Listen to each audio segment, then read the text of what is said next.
Hello? Hello, hello? Is this thing on? Hello? I was told there'd be tall white ladies.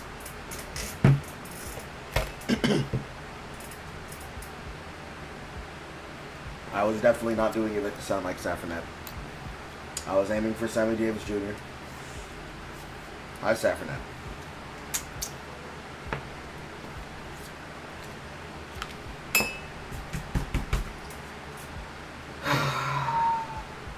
I had business both yesterday and today.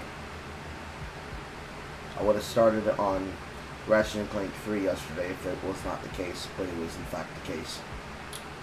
And I didn't even get all the business I needed to do yesterday done.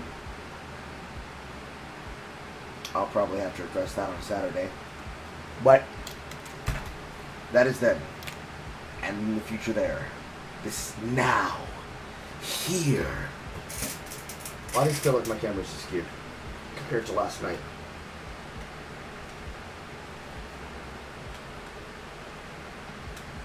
Because it is? Question mark? Hello? Camera? Do your job? My head frame should never be that close to Bilatra.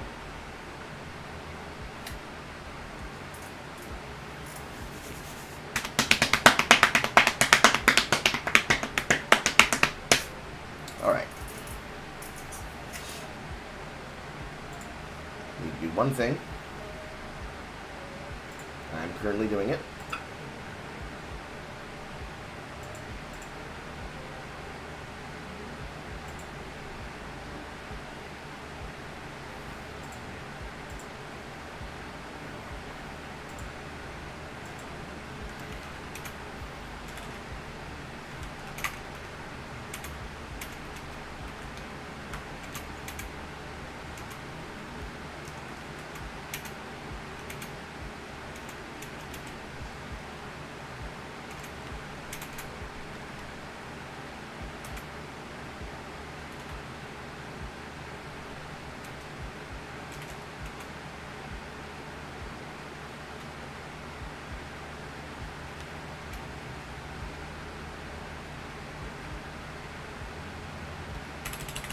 I'm becoming less and less creative with these blurbs, but I'm doing my best.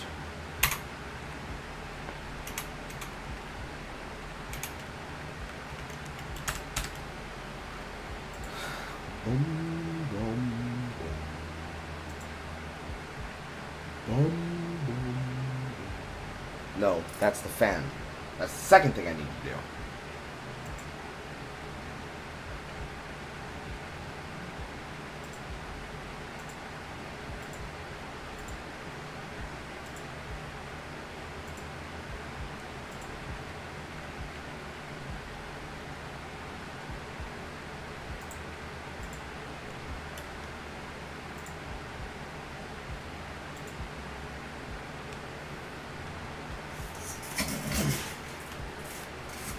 Worst thing to come to realize living with women.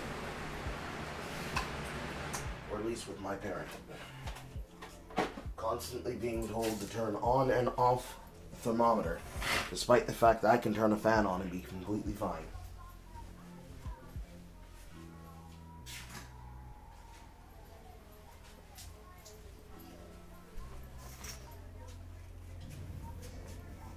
They cannot be complained at about the temperature of the house and be told I can't be doing things with the thermometer, and at the same time have someone complain and say, "Oh my, I can't believe it's so cold in here." I feel like SpongeBob dealing with Mr. Krabs because he wanted to be a simp to Mrs. Puff.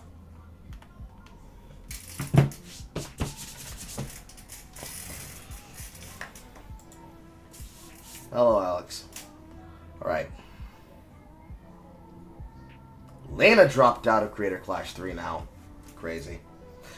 Crazy, crazy, crazy. It's all blowing up. It's going Sir Todd. Bailiff, bring in the dancing lobsters. Right. We'll start with the top of the, with the top and the noggin.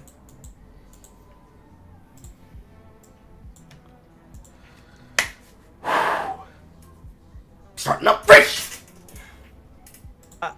have been a little bit stressed out with how much stuff is just airing right now. We've got a bunch of stuff I'm reviewing over my secondary channel. We've got new Doctor Who, which puts videos here, which means those are even more work. And I'm still trying to maintain my Saturday schedule. It has been stressful, but honestly, I appreciate it because it's nice being able to have a Doctor Who video go up and have something fun in between all this nonsense, because next week's not going to be fun either. Don't worry, we're not watching the whole thing. This is a presser for the topic that I want to talk about. However, I didn't get to the bit on how I wanted to introduce this yet.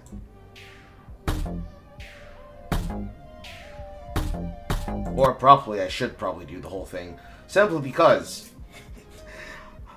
the humor of this is funny to me, and I'm going to break it down.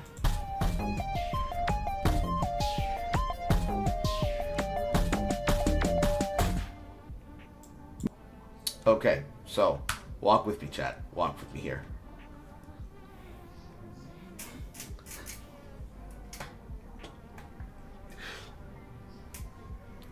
Notice. Maintain my Saturday schedule. It has been stressful, but honestly, secondary channel, we've got new Doctor Who, which stressed out with... I'm getting a workout on my pause skills here. With how much stuff is just airing right now. We've got a bunch of stuff I'm reviewing over my secondary channel. We've got new Doctor Who. Stop. A little bit stressed out with how... I'm gonna slow it down completely. I'm cheating. It is very important that you notice a very specific detail about this person's choice of portrayal. It is very important.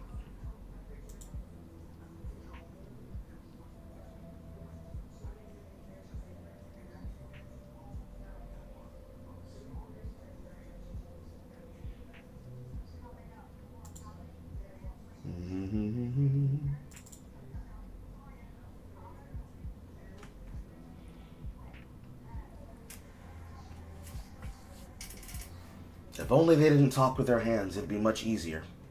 Okay.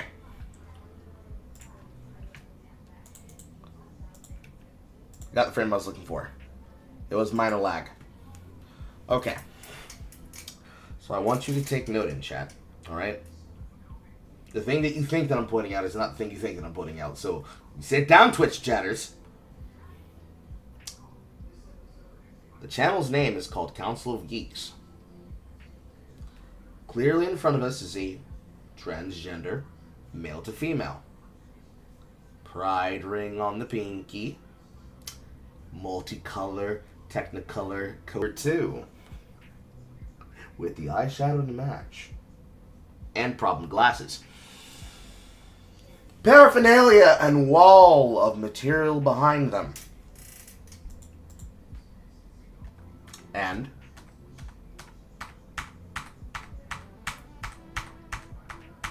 a show intro full of geek and nerddom articles. But the person who clearly originated the channel, the identity that would be a dead name to bring up despite the fact that they put it there in various Jamantha fashion.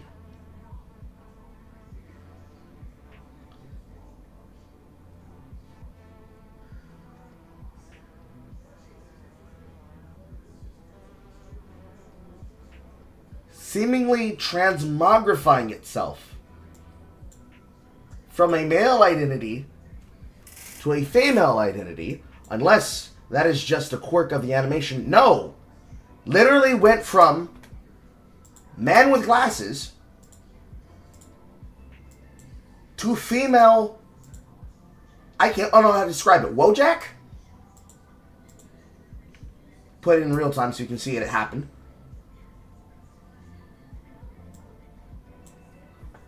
Movies, TVs, and comics. But the title of the video is Trans Rights in the UK Just Got Set Back Decades. When I saw the first 50 seconds of this video, chat, I meticulously had a fucking heart attack, panic attack, and died laughing on the inside. because the culture clash that occurred to me was palpable, and I needed to see it happen in front of me in real time. So I guess we will watch the entirety of it. That's how you know it's that good cringe. Doesn't mean that it's going to be entertaining cringe, but that's how you know that good cringe. Don't know if you already talked about this or not, but I haven't watched Sinners. Yes, I have. I watched it with Jay. What do I have thoughts about it? I'll let that come out in the video that she's working on right now, assuming she uses the full footage. If she doesn't use the full footage, I will be putting out a review of my own. This film reminded me of reasons why I look at Jay. Well, excuse me, not Jay. Entirely different woman. Why I look at Star the way that I look at my woman. I am telling you right now, Chad, if you have not watched Sinners, watch it on your own time. Don't think I'm going to put it up there for tonight's broadcast, because I want to see if there's going to be an HD copy in the future. We'll just wait a little while. But when I tell you, when you listen to these scenes that involve Haley Steinfeld, you will be able to hear the fucking lazy cuck that is your boy Shanique Moore punching the fucking ceiling, screaming at the top of his lungs, "It should have been me!" Now the film itself, what I will say right now, is it is a glorified B-movie, straight out of Tales of the Crypt. To the point of being cartoonishly not as fun as the Billy Zane performance on what I want to say is Prince of Darkness, or whatever that film was that he's in. But at the same time, it is effectively a elevated, air quotes around elevated, B-movie clip. Okay? It is an elevated B-movie. Because Ryan Coogler could not help himself. He attempted to do what everybody thinks they can do, which was to attempt to do a revisionist, anachronistic black story, and somehow he ended up writing Wakanda Vampire Hunters. Except that it wasn't Wakanda Vampire Hunters. It was Black Dusk Till Dawn, but reversed Dusk Till Dawn.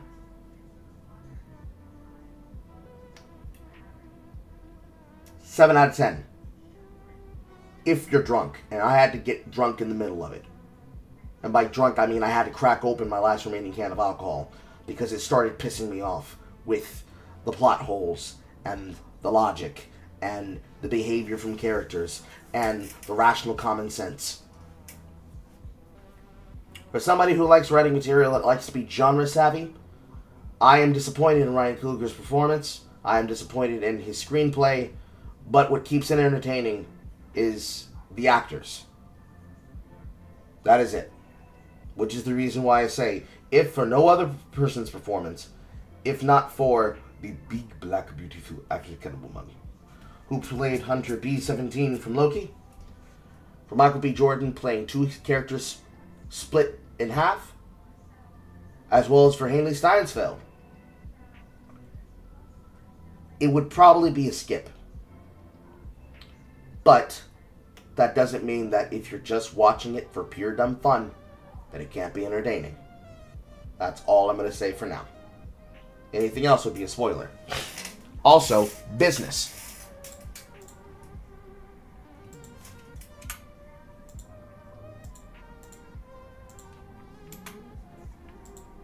I appreciate, because next week's not going to be fun either.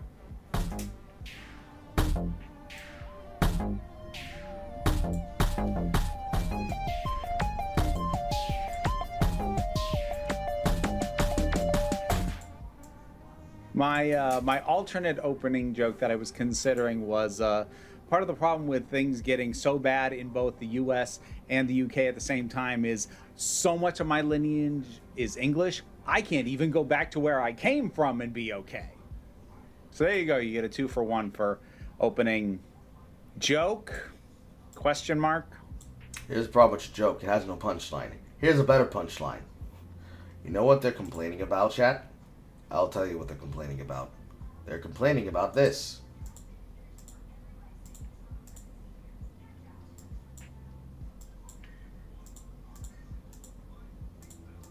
Male! That's what they're upset about. This, unironically, is a video on a culture channel about video games and nerddom and geekdom topics. An individual complaining about the UK ruling on the status and the recognition of transgender women, which was commented on and critiqued by J.K. Rowling. So, instead of just telling you what they were upset about, they wanted to make it into some type of wash-away joke, and it was horrible. Almost as bad as that upcoming film from Now You See Me 3 comes in. I want these to stop hiring Justice Smith. I'm tired of his afro. Let's get into this nasty work. The sooner we're in, the sooner we're out to a different topic. But anyways, we're going to talk about what has happened in the UK recently, specifically in regards to a judgment made by the UK Supreme Court in regards to trans people. Now, there's a couple of things I want to be clear about this before I get into it. Firstly, I'm not a lawyer, and more than that, I don't really even know the fundamentals of English law. I know that in many areas there was... Let's stop right there. You're not a judge, you're not a lawyer, you don't know English law. Why are we here? Why torture your chat with this? I know why I'm here. Why are you here? That's all I'm saying. That's all I'm saying. Throwing away the wrong card, Kappa. You just gotta make it make sense. That's all you need. There isn't that much of a difference between UK and American law, but there are a lot of small nuances and differences. So I'm already out of my depth just trying to read legal stuff in the US, but I at least kind of understand the basic foundations of some of it. The UK, I'm already kind of flying blind with that. So the ruling we're going to be talking about, this happened on April 16th, and there was a 4-page press version that was put out, and then the actual judgment is 88 pages. At my best, I was never going to be able to parse all this stuff. 88 pages! And even if I could feel like I understood it... Actually, if you squint hard enough, that is basically what this sounds like. And now that I'm firmly going to get demonetized and go to hell... as I said, I don't have the base of knowledge to be confident that anything I said would actually be accurate. And that's before we deal with the fact that there is a national shortage on my freaking ADHD meds, and I've been off them for 2 weeks now, so yeah, there was no way in hell I was going to be able to successfully parse this ruling. So if you're looking for a full... See, what makes that funnier is the fact that I happen to be playing at 2x speed, so it sounds like they're even more manic than they probably actually are. Breakdown of the legal mechanics of this judgment. I can't give you that, and I'm not going to try. That having been said, I can tell you... Bye, struggler. I love you. What I do feel very confident that I understand, what is lacking in it, some of the consequences we're already seeing, who's celebrating this, and what they intend to do next. Because all of that I can understand, and that I can share with you. If you're wondering why I'm talking about the UK when I am an American, well, I actually have a decent-sized UK audience, partially because I talk about Doctor Who as much as I do, but also, like, it's not okay what's happening. I talk about Doctor Who, therefore I'm justified and legal to tell you about politics. No, hell you're not. I am more qualified to tell you about politics simply because I have to look at so much garbage concerning content creators who are involved in it. But that doesn't mean that I'm an expert who you should listen to. The fuck? If it's anywhere, and like, I don't have the spoons to talk about every single country that, you know, does some sort of thing that is restricting of trans rights or harmful for trans people, but I need to not just only do America. Like, I can't do everything, I'm only one person, but I think that I've talked plenty about what's going on here, and it's still going on, to be clear, but I have friends in the UK. And I don't want them to think that I'm not noticing what's going on. I have friends on the liver Thames, but I over there. So, let's get into this thing.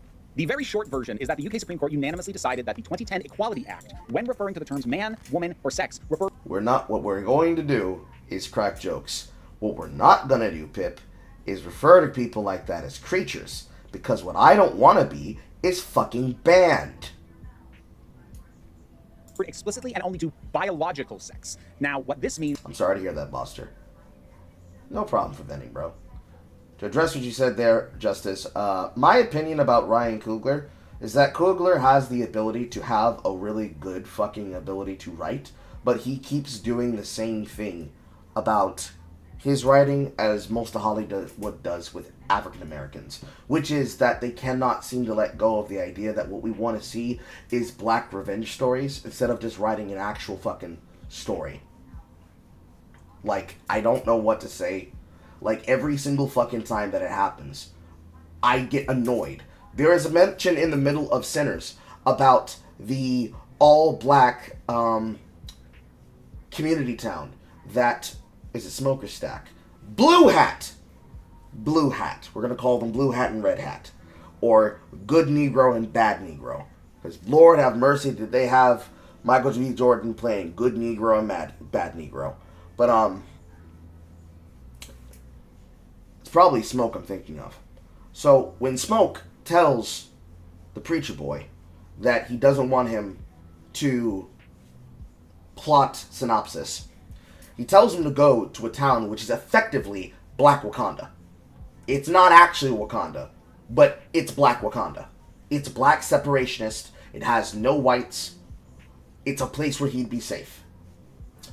And it was at that point in the film that I stopped and told Jay, nope, I need alcohol. I'm going to be right back. And went scattering around my house looking for my one can of Cayman Jack that I had left over.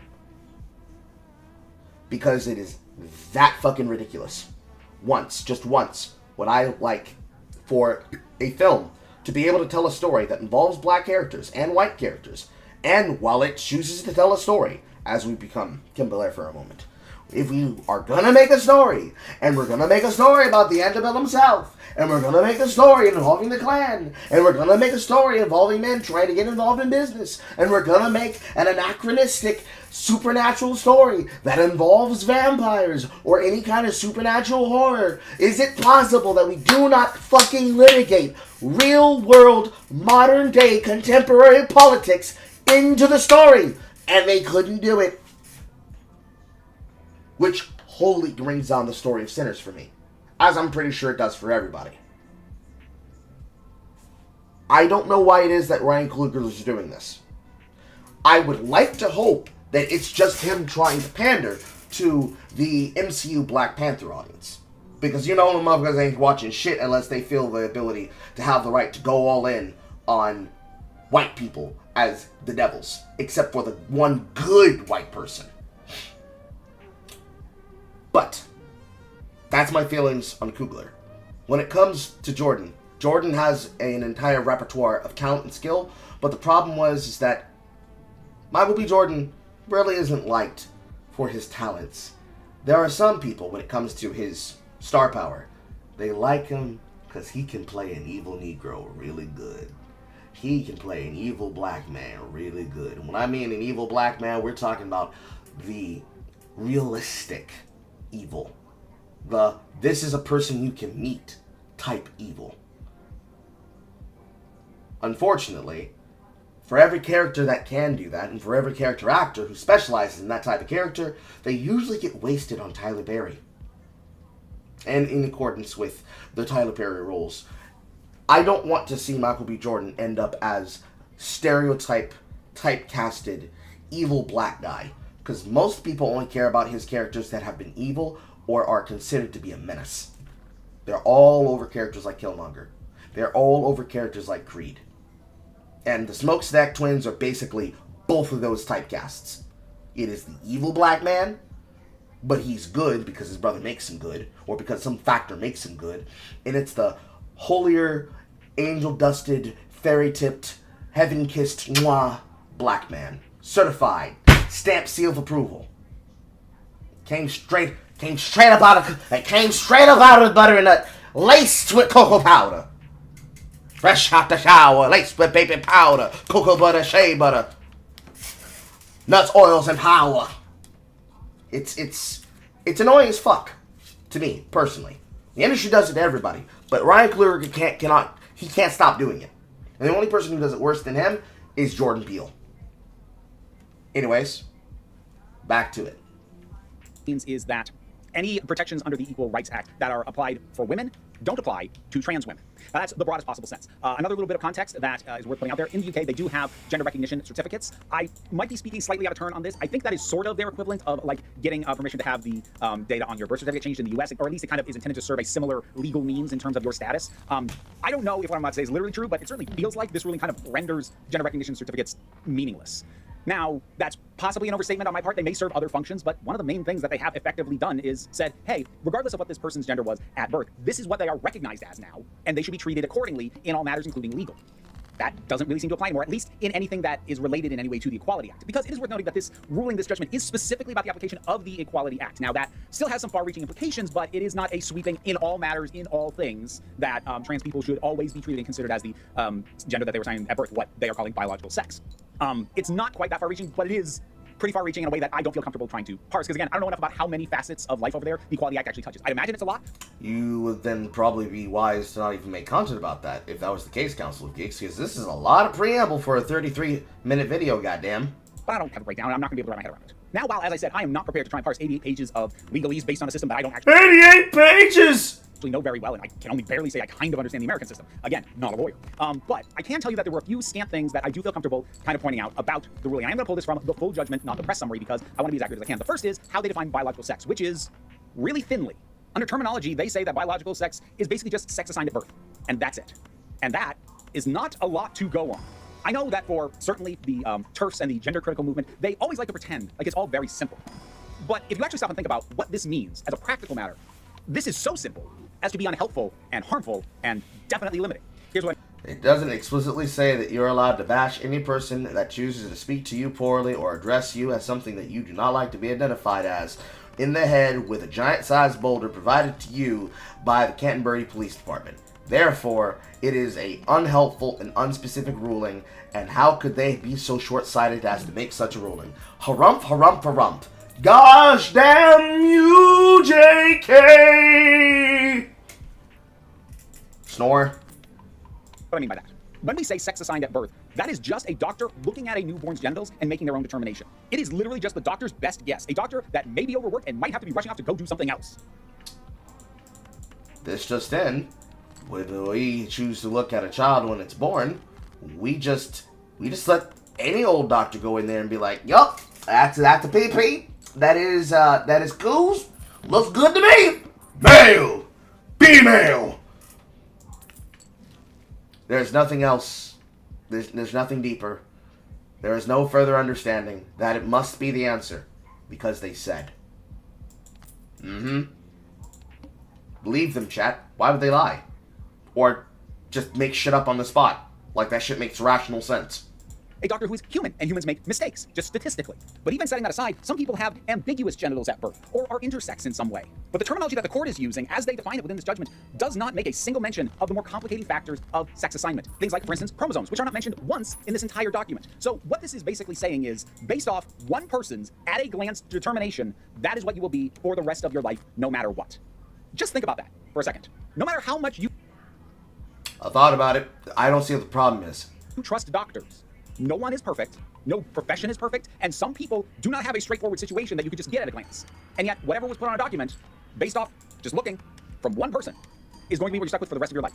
Regardless of whether or not there are more complicating factors, regardless of whether or not your chromosomes actually don't match your genitals, which does in fact happen. Because another term that is not in the entire document is intersex. There is not a single mention, and unless I am missing something, it really seems like from a legal perspective, again, at the very least in regards to the Equality Act, intersex people functionally don't exist. They need to be considered as either a man or a woman, regardless of what is actually going on with them. And now, the term non-binary does appear twice within that document, but only to state that it won't be regarded because the UK does not issue gender recognition for non-binary identities, nor do they honor ones that are issued by other countries. And again, I cannot stress enough, this is a massive, sweeping alteration and restriction and just change in terms of the legal standing of trans people, and it all comes down to one person wrote this down on a paper however many years ago, and now you are stuck with it no matter what. So there is zero scientific basis for the court's classification of biological sex as being sex determined at birth, because when it's written down on your birth certificate, they're not testing your chromosomes, it's not based off anything other than observation of your exterior genitalia. And of course, chromosomes are a complicating factor because it's not just... So here's what I'm going to ask you. What happens, chat, what happens when somebody chooses to come forward and they say, we're going to do a DNA testing of the chromosomal status of the individual that can be determined as something as a hermaphrodite?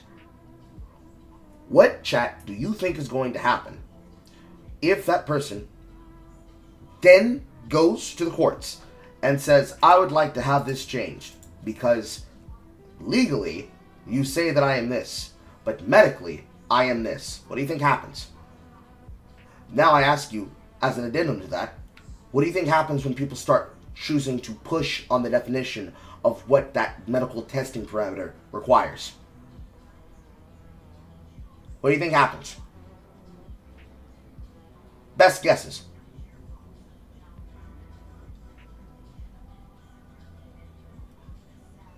If you said they will say that it's not enough, there's no true trans Scotsman, and they will constantly edge and edge and edge and edge and edge the law down until the testing parameter then gets corrected, you'd be right. Because the same thing already happens right now in the States. Now, the law itself is being read incorrectly by the person in question. Don't say edge, Carl. Carl, don't say edge.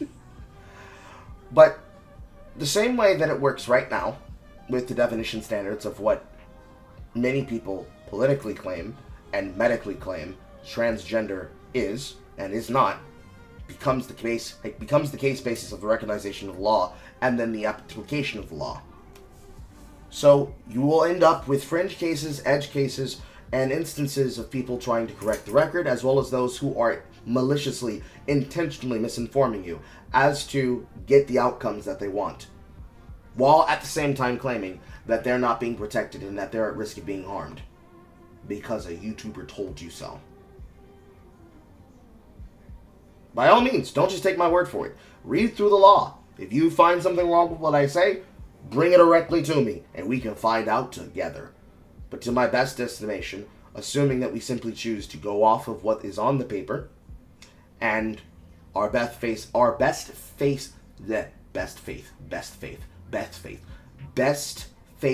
interpretations of the content creator's opinion as is being described in this content,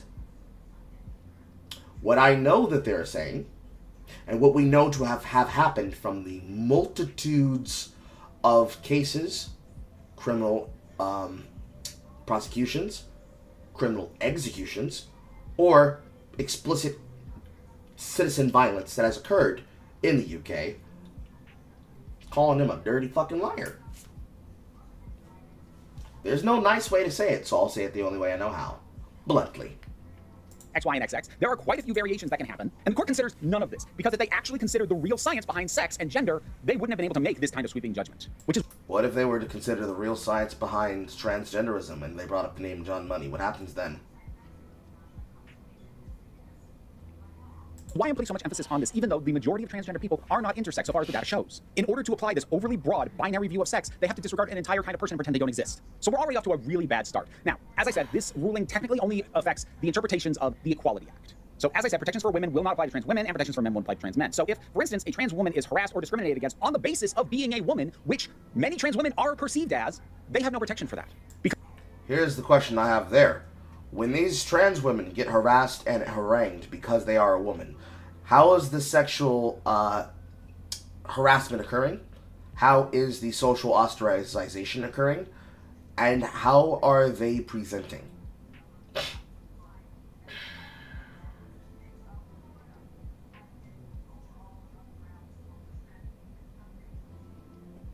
Alex is hitting it straight on the fucking head. If they are presenting as not trying that hard, to the point that they can then be considered as socially a woman, pause for insert of horrible joke, if they get antagonized, and we can logistically see that it is a sure in fact hate crime, we won't have a problem with the enforcement of the law. We've seen that that's how far the police will go. They'll lock you up for tweets.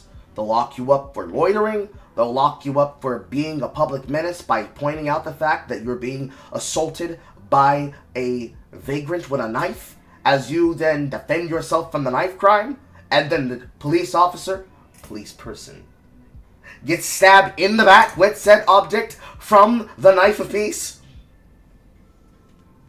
We won't have a single problem in that degree.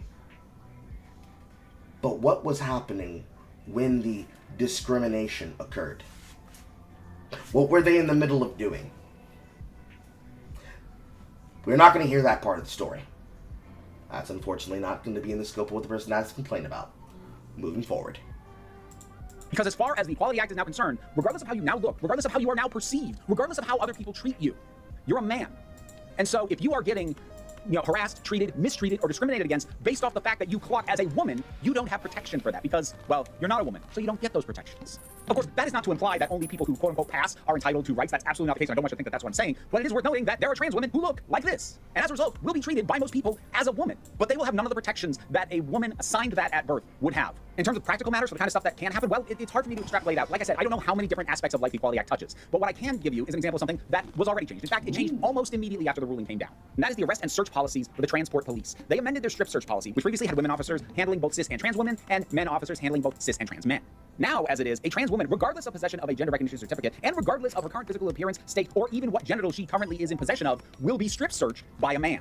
And please keep in mind, these are not prisoners, and this is not about what jail people get sent to. These aren't necessarily even people who are actually guilty of anything, because an arrest does not automatically equate to guilt. And again, this change happened almost instantly. Now, naturally, this is also going to bring about the enforcement of what gender criticals have claimed to want for a long time, which is the idea of single-sex spaces. This has been at the heart of so many gender critical and TERF talking points from the beginning, but especially in the UK.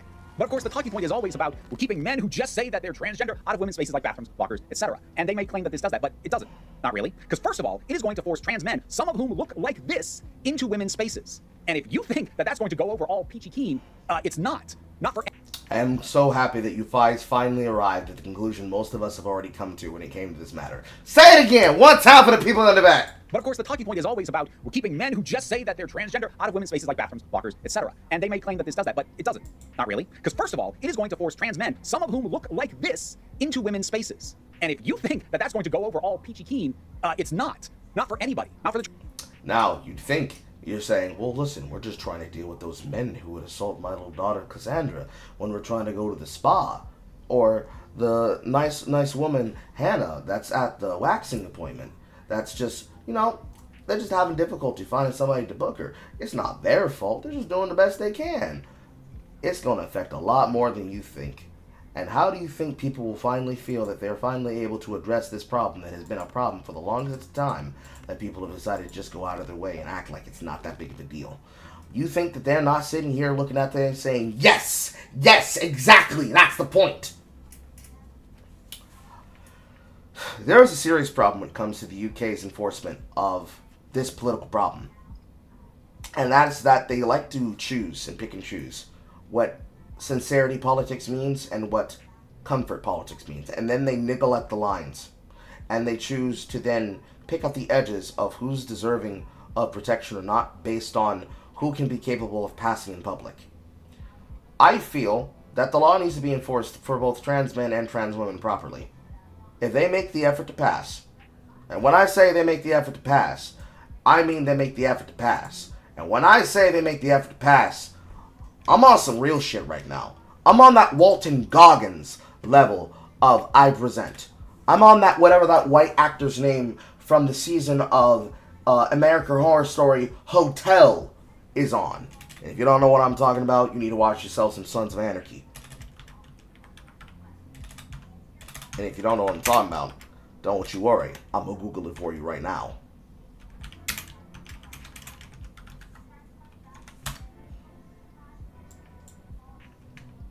I gotta find the character's name really fast. 1 second.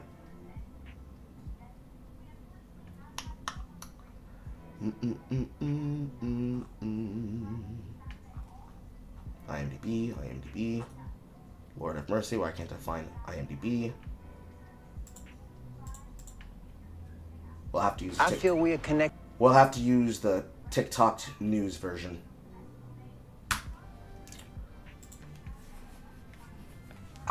Mayor.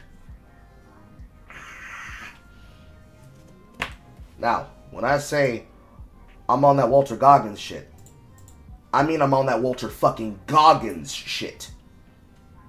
Stand, witness, be dagged. This is not no regular Lafayette glaze. When I tell you, I want that person, no matter how mannish their bone structure is, if the trans woman looks like Walter Goggins portraying a trans character, or any actor for that sort of matter, who is clearly of a different race that is presenting as a transgender character, or is so good at passing as woman that the point is that you didn't even realize they were playing trans, then the law cannot apply in the situation.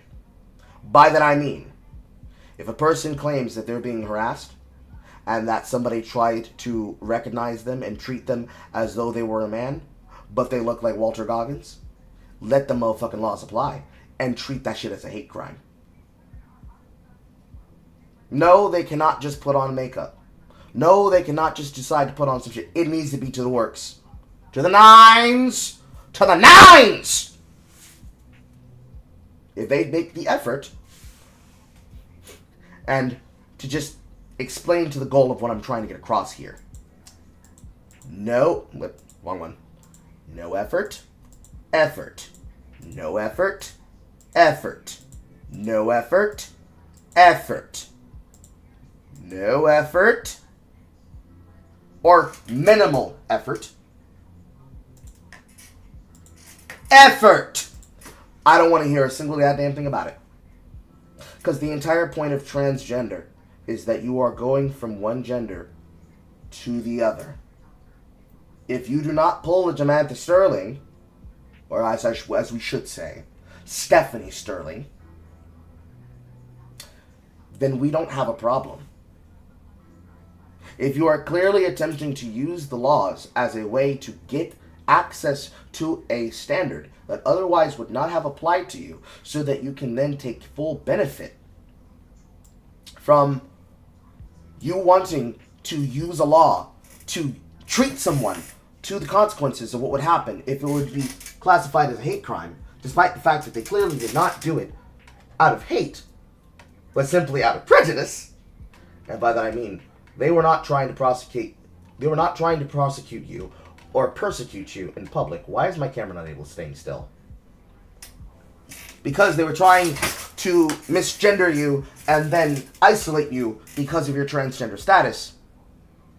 They just were responding and reacting to stimuluses that any person would out in the streets.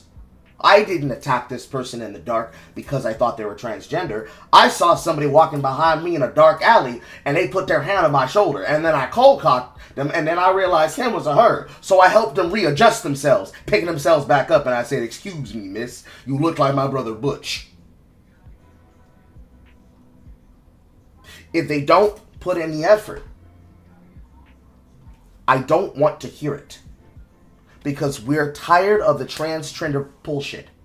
The political diatribe is too far out of range. I'm so sorry. But that's the reality. We gotta call spades spades. In the UK, you got motherfuckers going to jail for tweets! Tweets! So I would like to assume that at the bare minimum, when it comes to protections of the law, we're choosing to do so in places where we can clearly see that we know for a fact that it is what we're claiming that it is. And not, if you squint at it in the dark and you turn the lights on and flick them on and off real quick. Can't do it. If I have to transmogrify my voice into sounding like Chris Rock or Chris Tucker, it means it's not good enough. Period. Truthfully, this is the consequences of Tumblr and its drama. Although technically, this wouldn't be the consequences of Tumblr. It'd be the consequences of TikTok. Because the transgenderism started as a hit fad to do so you could get immediate political benefits. Calling yourself trans, calling yourself queer, calling yourself lesbian or sapphic, calling yourself gender non-binary and gender non-conforming. For those that are that, this is not targeted at you. I'm talking about the ones that are doing stolen trans valor.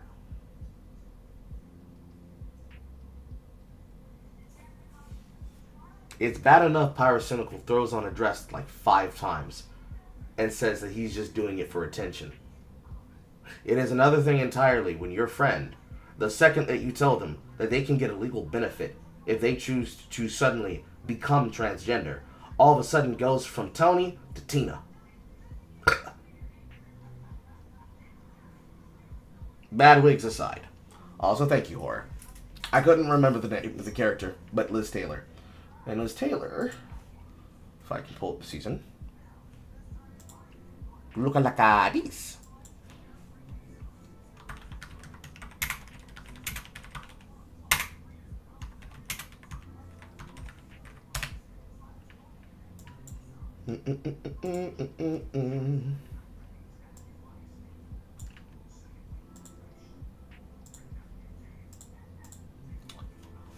Portrayed by Dennis O'Hare.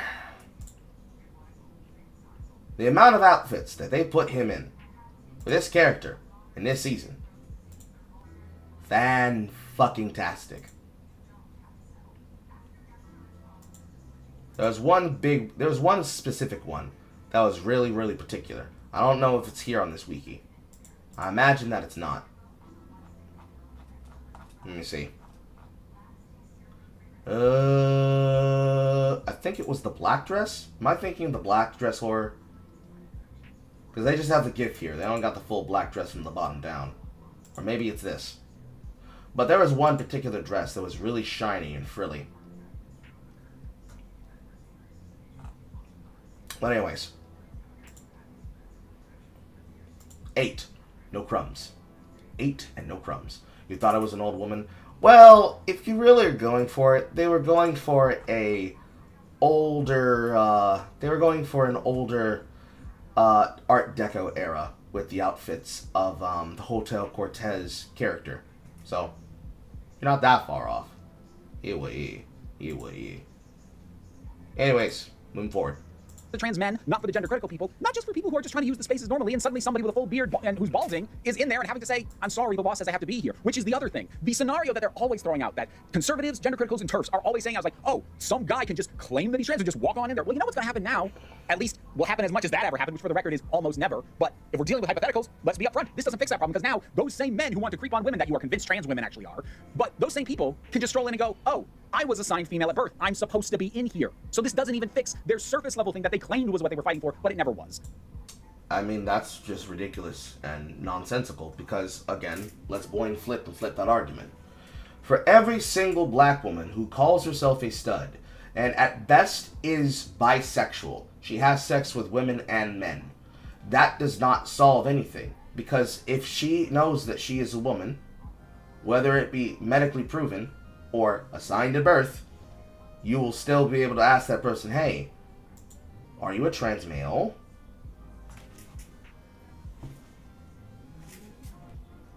Solves the problem.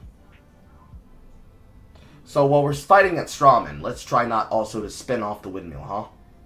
Now, to be clear, and fair, and balanced, trademark some more news. The Equality Act does actually say you are not permitted to discriminate against someone who has had gender reassignment and has their gender recognized as having changed. Basically has a gender recognition certificate. You are not actually allowed to discriminate them on that basis. But of course, you can only discriminate against somebody for being trans if you know they're trans, which brings us right back to what we were talking about before, which is, be they trans man or trans woman, anyone who clocks and looks like the gender that they in fact are, but who is being treated as such by another person, and that person is discriminating them on the basis of, well, you're a woman and I'm being misogynistic to you and I'm treating you poorly for that, trans people wouldn't have those protections. And it's only going to apply if it's clear that the other person even knows that they're trans. Well, that sounds like you're upset that you can't just be able to use it willy-nilly. Because is that not what you want? To be judged and treated fairly for how you are, and not how they've decided to claim that you must be? Was not the goal? Was that not a part of the rules that you wanted? I see this as an absolute victory. What's going on here? What a problem? What a help with that. Because I think you're being ridiculous, but you know, that's just me. Of course, this is a group that insists we can always tell, which is demonstrably not true. Follow me more over on Twitter for prime examples of why that's absolutely not the case. But you know what? I'm sure for some people, the fact that the Equality Act says you can't discriminate against someone just because they're trans means that this doesn't really even change anything. This isn't really a problem. You're making a huge deal out of nothing. This is just clarifying some stuff. It's just clearing up some confusion. You still have protections under the Equality Act. What are you even complaining about? Well, first of all, that entire line of thought has the exact same tone and flavor as the right-wing grifters in the U.S. who kept saying that Roe v. Wade being overturned wouldn't actually change anything. So Roe v. Wade overturning means that Colorado can have abortions like they have all the way up until 9 months, and Texas can have a heartbeat bill. Yeah. So again, it's going to be let 1,000 flowers bloom. It's going to be each state gets to decide on its own specific abortion protocols, which is precisely what the Constitution suggested at the time. Most abortions now, even when you go to a clinic, are done with the pill. Yeah. The pill. And pills are easy to get in America. We know that. They were lying too. Of course it was a big deal. They knew it was a big deal, and you could tell they knew it was a big deal by who was celebrating it. Which, that's a topic that unfortunately brings us, inevitably, again, to J.K. Rowling. She decided to do a little victory lap with this skin-crawling tweet. You know what? I wish I could have... Oh, you're not even going to read the tweet? No problem. We can read it for you. She decided to... I love when a plan comes together. Supreme Court, women's rights. Smoking what I assume is a cigarello. Apparently, Joanne likes cigarellos. And what I can only assume is a sunset mimosa on what looks like either a raft or a yacht. To do a little victory lap with this skin-crawling tweet. You know what? Skin crawling? Women drinking alcohol before 12? What? wish I could appreciate the irony of the fact that she is pulling a quote and a little bit of a pose that is inspired by a character made famous by an actor who is alleged to have ensured that his female co-star from the first season was fired because he wanted all men in leading roles for that damn show. But this whole thing's too gross for me to even appreciate that with an ironic chuckle. And make no mistake, this should be taken very literally. She is taking credit, and this was a plan. She helped fund the lawsuit brought by 4 women in Scotland that brought this case to the Supreme Court in the first place. She put 70,000 pounds, nearly $100,000 US, into their coffers for them to be able to bring this suit. She funded this, and she's taking credit for it publicly. So first of all, I never want to hear again how supporting Harry Potter does not directly fund transphobia, because this is what your Harry Potter money bought. But the thing is, this gross tweet actually makes a point that I want you all to internalize. It is important, now probably more than ever, to realize, appreciate, and understand. Laws change because people organize and have a plan. The law is malleable, and if you know how to come at it and have the backing to do so, you can change it. And that, in and of itself, is kind of neutral because it can be done in either direction. Every single protection and benefit you currently enjoy exists because people fought for it and had a plan on how to achieve it. Weekends, overtime, child labor laws, the Civil Rights Act, women's right to vote, all of it only exists because people planned and worked, and I really feel like way too many of us have lost sight of that. There's a quote from Dr. Martin Luther King Jr. He said, "The arc of the moral universe is long, but it bends toward justice." And I think he's right. But I think he's right for reasons too many of us have forgotten, if we ever understood it. I think that when he said that, he understood that with continued work, for all the struggles and how long it takes, we will make progress. It will bend in the correct direction with the pressure being applied. Okay, let's analyze that. Over the longest time span that you can, with enough pressure, you can correct the record and you can bend the path towards justice.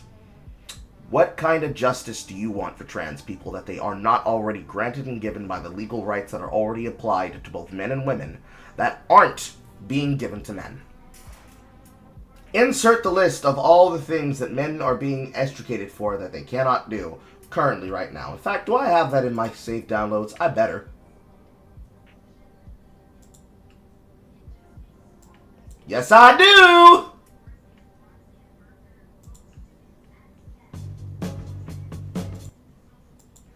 This is like a 47-second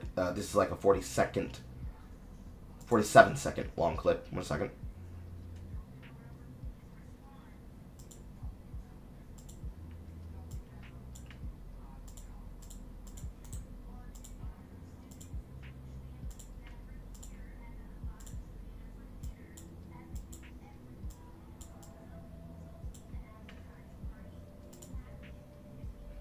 Starting off with Matthew Dubay versus Lauren Wellis. Men have no basic human reproductive rights, as was applied from the United States Court of Appeals on September 10th, 2007, from the counseled ruling. In California, a woman can be declared to be can declare a man to be the father of a child, and he only gets 30 days to be able to prove that he isn't when it comes to disputing paternity.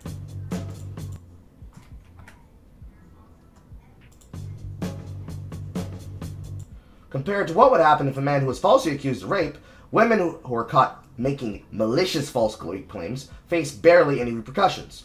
So, if you are a trans woman, you are a male to female, if someone decides to fuck with you in this way, via paternity fraud, you still don't have any rights. But there's probably maybe 4 edge cases where you'd be able to defend yourself. Period. And vice versa for women. A woman versus Hersman versus Sawyer. From Kansas, United States, from which Colleen Hersman successfully argued the woman is entitled to sue the father of the child for child support, even if conception occurred as a result of a criminal act that was committed by the woman. For those who know the wonderful phrase of forced envelopment, trans men, by that I mean female to male and male to female, would still have little to no legal power in this case, whereas they would with any other case, period, for a man, should they be a victim of forced envelopment and cause due pregnancy from a rape that occurred against them as a victim. At the same time, a woman has the legal power to steal a man's sperm and then sue him for child support. So, if you donated to the sperm bank before you made a transition, better take this shit out the fuck right now. A woman can also be able to sue a sperm donor for child support, especially if they somehow can be able to figure out that it is you, so they can get your information and details so that they can serve you in court.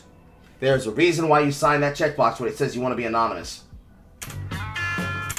Male babies under the age of 1 are 58% more likely to be murdered in 2013 from some type of record from infant homicides that were shown from 1970 to 2013. I wonder when they were doing this, if they looked over the statistics and they just said, this one I can see is assigned male at birth, so I'm assigning them dead at birth!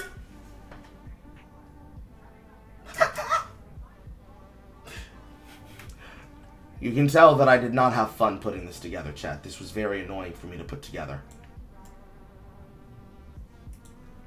The things I do to get clapbacks on Twitter! It is more common for men to be pressured, tricked, or forced to become parents against their will than it is for women. Cuckoo, cuckoo, I love you. Thank you for your money, baby. Da-na-na-na-na. Thank you, Monster. It is more common for men to be pressured, tricked, or forced to become parents against their will. Straight eggs, no bacon. The fuck are you doing? Than it is for women. So likely, if we just apply trans to the beginning of those words, it is very likely for trans women to be pressured, tricked, or forced into becoming parents against their will than it is for trans men. Period. Point blank. Simple. Simply because of the likely of perpetration of violence by an intimate partner. Which, when you really think about it, especially when you put that into lines with DV statistics, that means that transgender men and transgender women, depending on what their particular preference and their political persuasion are directly pumping up the numbers of domestic violence for gays. They might actually be putting up better numbers than women on women violence. Not even fucking joking. Male on male is the lowest. Everybody else is in the middle. Women on women is all the way off the goddamn charts. So if you put trans women on top of that, and you actually segregate out and go for the cases that you hear about that you never stop hearing about, the ones that you never hear about, and the ones that are actively buried, I'm pretty sure that number goes drastically higher. That is a fucking shame, and it is hilarious. But I'm not laughing. More girls die than, more boys die than girls from child maltreatment. Truthfully, assigned starving at the dinner table. Because how dare you come to that table with that penis, young man? Men make up the majority of those laid off during economic downturns. Assigned homeless at layoff. Men and boys are more prone to congenital, developmental, and mental disorders. Assigned crazy at childbirth. People looking to adopt a child request a girl 70-90% of the time and are willing to spend more time on finalization costs, with the statistic not including the international adoption rate. For those that show that the same ratio from 1980, 2000, and 2001 showed that it was 48 girls, 52 boys, with the gender requested by the adopted parents being 70-90% girls to 10-30% boys. Of those adopted from foster care from 71 to 2001 being 64 girls, 36 boys. And the gender of all adopting children, if I remember the proper statistics, it's like 58, 52. I should not have covered up the logo with the text, but I apologize. Men make up the vast majority of workplace fatalities. Assigned dead by hazard pay. Because where the trans men at? Who wants to get up on that hazard pole and put up some wire in your neighborhood? Put up a satellite dish on the top of your house. Of all hate crimes motivated by sexual orientation bias in 2014, 56.3% were committed by gay men versus only 13.9% against lesbians. That's hard-hitting hate statistics directly from the data of the organization keeping track of it. This is Federal Bureau information. from the Department of Justice and from the Federal Bureau of Investigations with UCR. So, male privilege doesn't exist. Male privilege exists if you particularly like being beaten to shit to death and then having people tell you ain't got rights. But don't tell that to the people on Blue Sky and Twitter. They will try to ratio you by buying bot accounts. According to the CDC, men are 4 times more likely to kill themselves than women are because of the statistics of being assigned depression at male. Men accounted for 76% of the homeless population in the United States in 2009. Men were viewed 3.5 times as likely to be victims of homicide than women in 2014.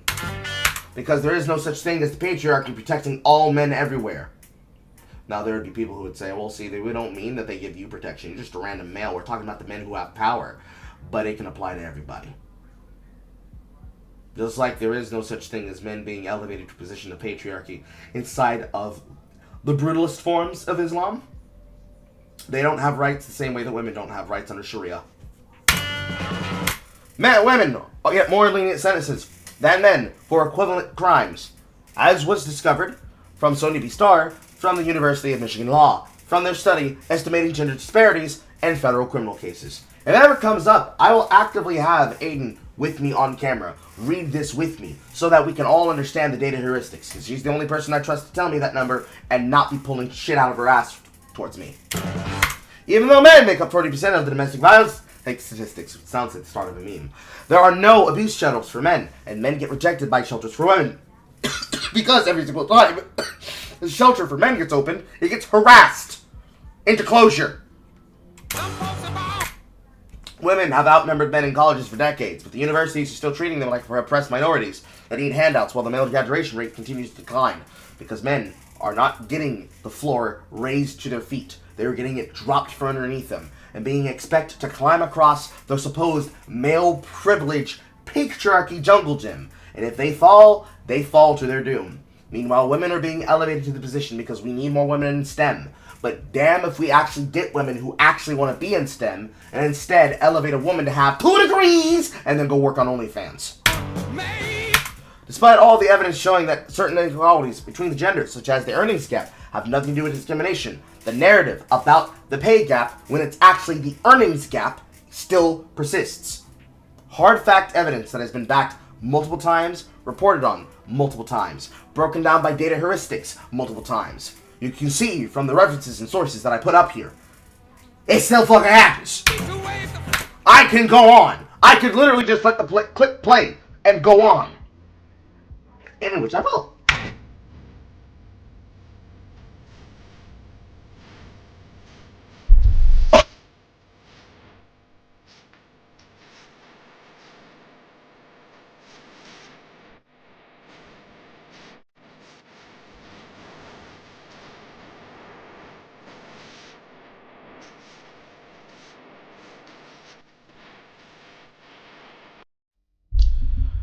Suffice to say, is there anything in this law that applies the label of trans on top of it for men and women and puts them in the same position in which men are currently at right now in the UK?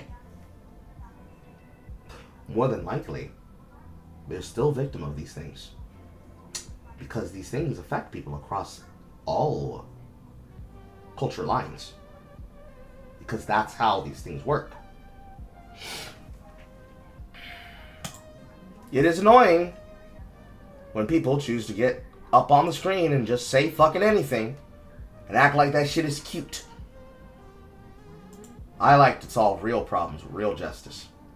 We don't solve that shit with shit like this. It's ridiculous. But I think too many people, or at the very least too many people in privileged positions, have a tendency to see a quote like that and think, oh, well, the arc of the moral universe just bends toward justice. It's just headed there on its own. That'll take care of itself, won't it? No. No, it won't. I have said before that part of the reason the right has regained so much ground is because they have never lost sight of the fact that this is a fight. All of these are battlegrounds, and they have never stopped treating it like a fight. But a whole bunch of the rest of us did. Far too many, who are people who don't want to see rights reversed or revoked, are acting like, well, it's a finished issue. Once the right is secured, you can relax. It'll always be there. It's in the law books now. We don't have to worry about it. No, you have to fight to keep whatever rights and privileges and benefits that you have to fight to keep them just as much as people fought to get them for you in the first place. And we are currently living in the reality that exists when you don't bother to do that. We are watching.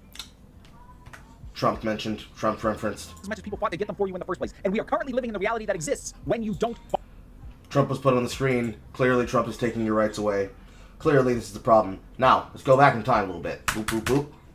first or revoked are acting like, well, it's a finished issue. Once the right is secured, you can relax. It'll always be there. It's in the law books now. We don't have to worry about it.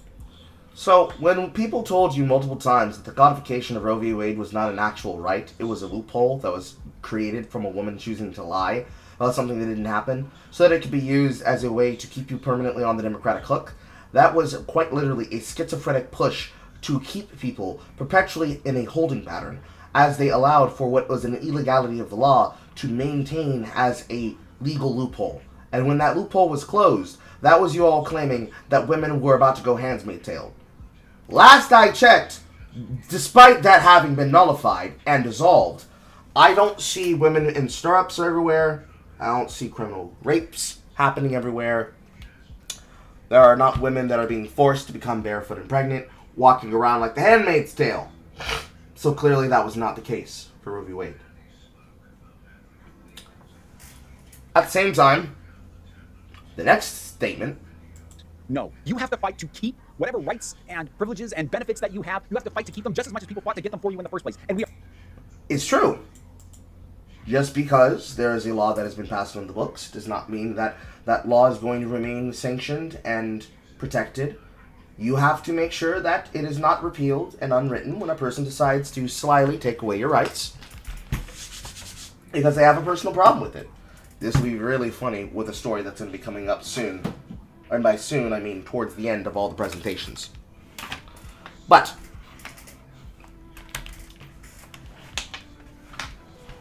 the unfortunate problem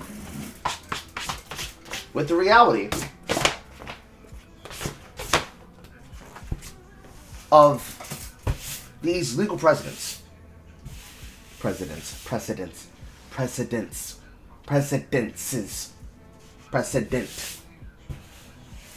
such a hard word.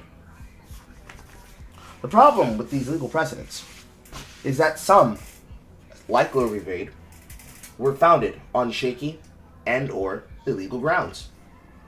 The notorious RGB told you multiple times you need to codify it in law properly. You did not. It was then sent back to the states, where it could be decided for the state legislature. And, much like any other law that could exist, like hate crime laws, specific to your states,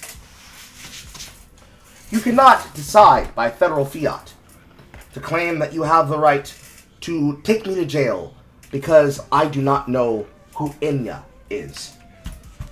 You do not, by federal fiat, get the right to say because I drove on a road that was painted rainbow that I committed a hate crime. When I attempted to cross said road, someone jumped in front of my car from a protest and then decided to say because I left skid marks turning to make sure I didn't hit them, that I defaced public property and deserve the consequences of a hate crime law. It doesn't work that way. It shouldn't work that way. What part of that progress bends towards justice when your justice becomes regressive? That's why we call them the regressive left. Because you are so enamored with progress in some direction that anything from the past is old and bad, therefore it must be replaced and renewed, because the new is good and the good is just. It is asking for a problem. Some things exist because they have precedent to be there. While I'm a person who believes in the standards of the French flag, tradition does not always mean you do not temper your wisdom with the viewpoints that comes from understanding.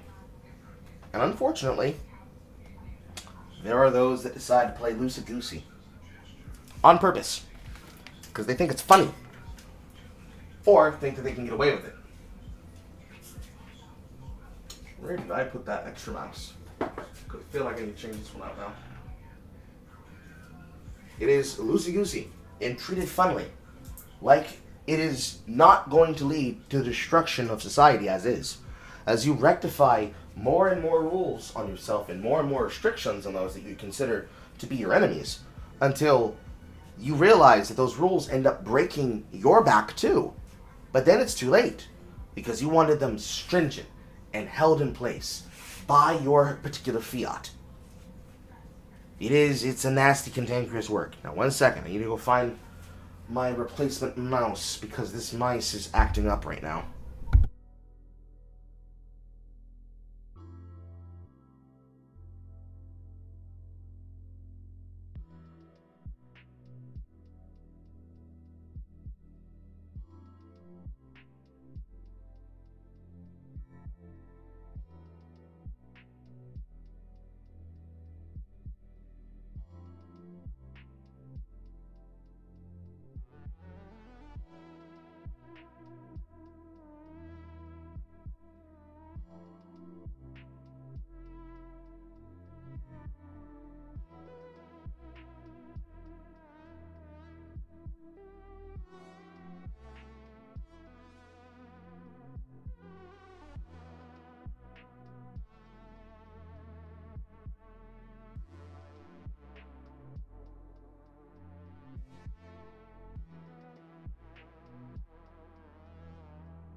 I have found the mice.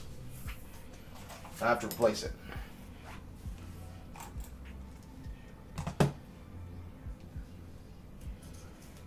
However, I do agree with the chat. Handmaid's Tale has been used as a stand-in for feminism, in which they can be able to complain about a problem that, while also not happening, because men in society would never allow it to get to that place and never allow it to get that far, simply because the honest fact and truth of the matter is that there is not chuds everywhere looking to try and take people's rights away. The conservatoids, as they like to insult them, are not looking to treat them as inhumanely as possible. In truth,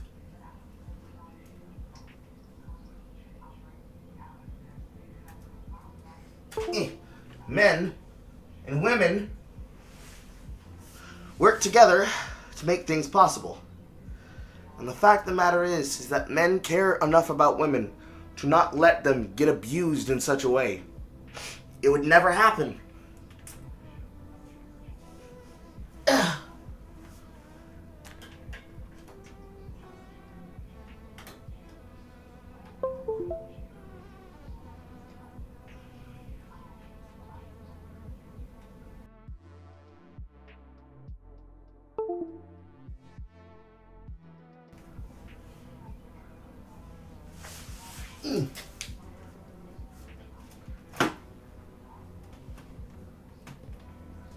Doom, nigga, doom.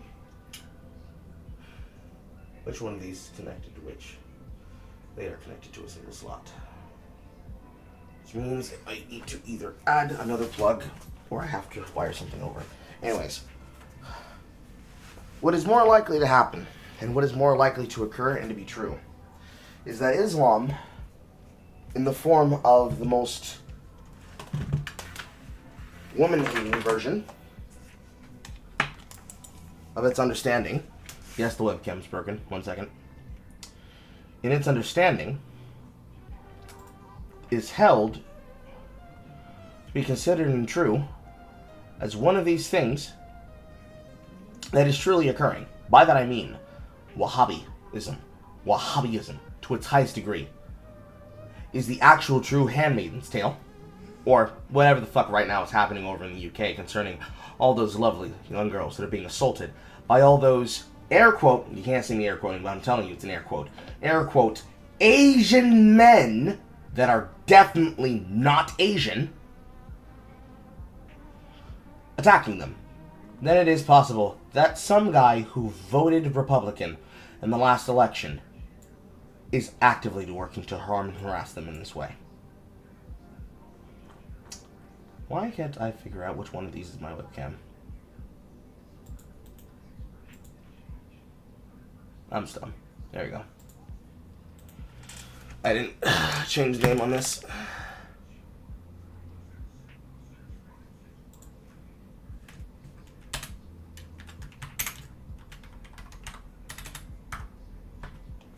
There we go.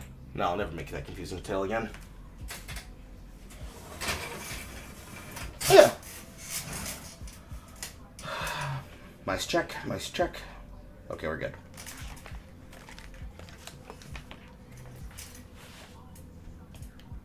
We are currently living in the reality that exists when you don't bother to do that. We are watching the rollback of queer rights, not just trans people. It won't stop there. We are seeing child labor laws be discussed being rolled back in places like Florida. Everything can be undone if you do not defend it. And make no mistake, it does not stop at trans people. It was never going to stop at trans people. And I know some people are going to say this is hyperbolic. No, let's actually talk in detail about the next target that UK turfs have already picked. As a case study, we're going to look at just... Very interesting how you just skip over that. This is manic. This is sensationalized. No, it is not. So let me sensationalize further. It is true that you needed to fight and defend rights. But you also have to be able to recognize when you are going too far. Unfortunately, this manic-ass video is a demonstration of what it looks like when a person is going way too fucking far.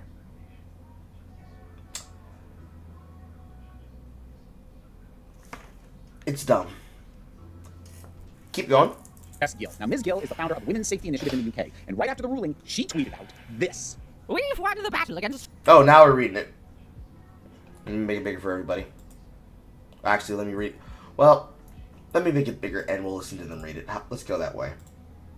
Simplicity's choice.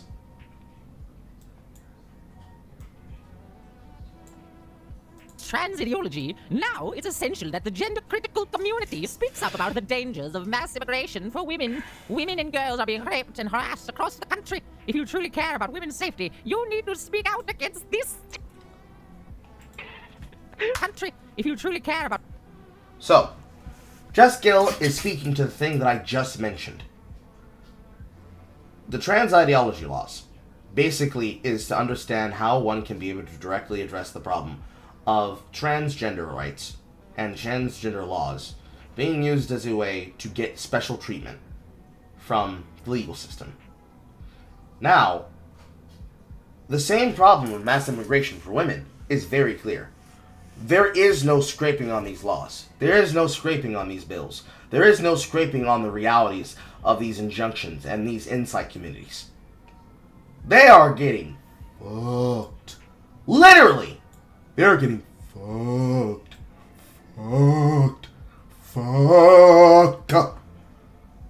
When it comes to the immigration. Why? Because the immigrant men are coming from countries that have bad cultures. They are treating them like they treat the women in their culture. And they are violating them. Then they are passing them around as party favors. It is not what you want in your country. It sparingly happens here in the US. And when you hear about it, you hear about it. Especially when it's the type of man who was deported from one place, then sent to a jailhouse, then put in jail, then got out in good favor, and should have been in jail at the time that the victim that they chose to brutalize and murder got hurt. In the UK, well, for that, just look at the State of 2014 video, or 2012 video that's posted on my channel. That's pretty much the viewpoint of what it was like at the height of, it's definitely not happening, nothing ever happens.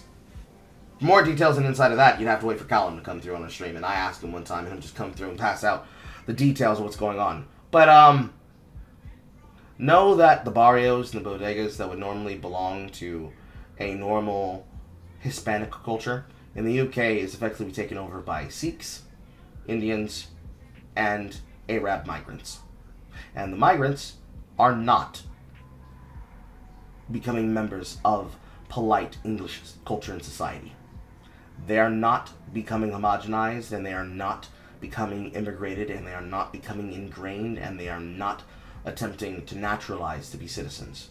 They refuse to mix into the great English melting pot. And because they refuse to take on that culture, they are replacing it with their own culture. Because multiculturalism is the goal of the UK. Every kind of culture for every person. But there is no such thing as a bad culture to them. So if there's no such thing as a bad culture, how do you identify the problems with a culture that needs to be actually integrated versus the ones that need to be exiled? You can't. And exactly what you think would happen transpires. About women's safety, you need to speak out against this. So sorry. Oh, my cat is very concerned by that voice I keep up. An instant pivot from protect us from men in our spaces to protect us from immigrants. Barely a pause, barely a breath. Instant shift. Protect us from men in our spaces. Protect us from transgender men in our spaces. Those particular transgender men in question are men that have multiple crimes on their rap sheet. Not all men, but these ones right here, officer. Then, protect us from the immigrants. The immigrants. They're immigrants that have created rape gangs. That instead describe with softer language as grooming gangs. The grooming gangs that have a train where she's getting groomed from where she was assaulted, to getting groomed on the street looking for help, to getting groomed by police officers in that particular district, to getting groomed by the taxi driver that she's running to take her away from the crime, and then returning right back to the grooming gang that had sold her in the first place because his first cousin is his brother.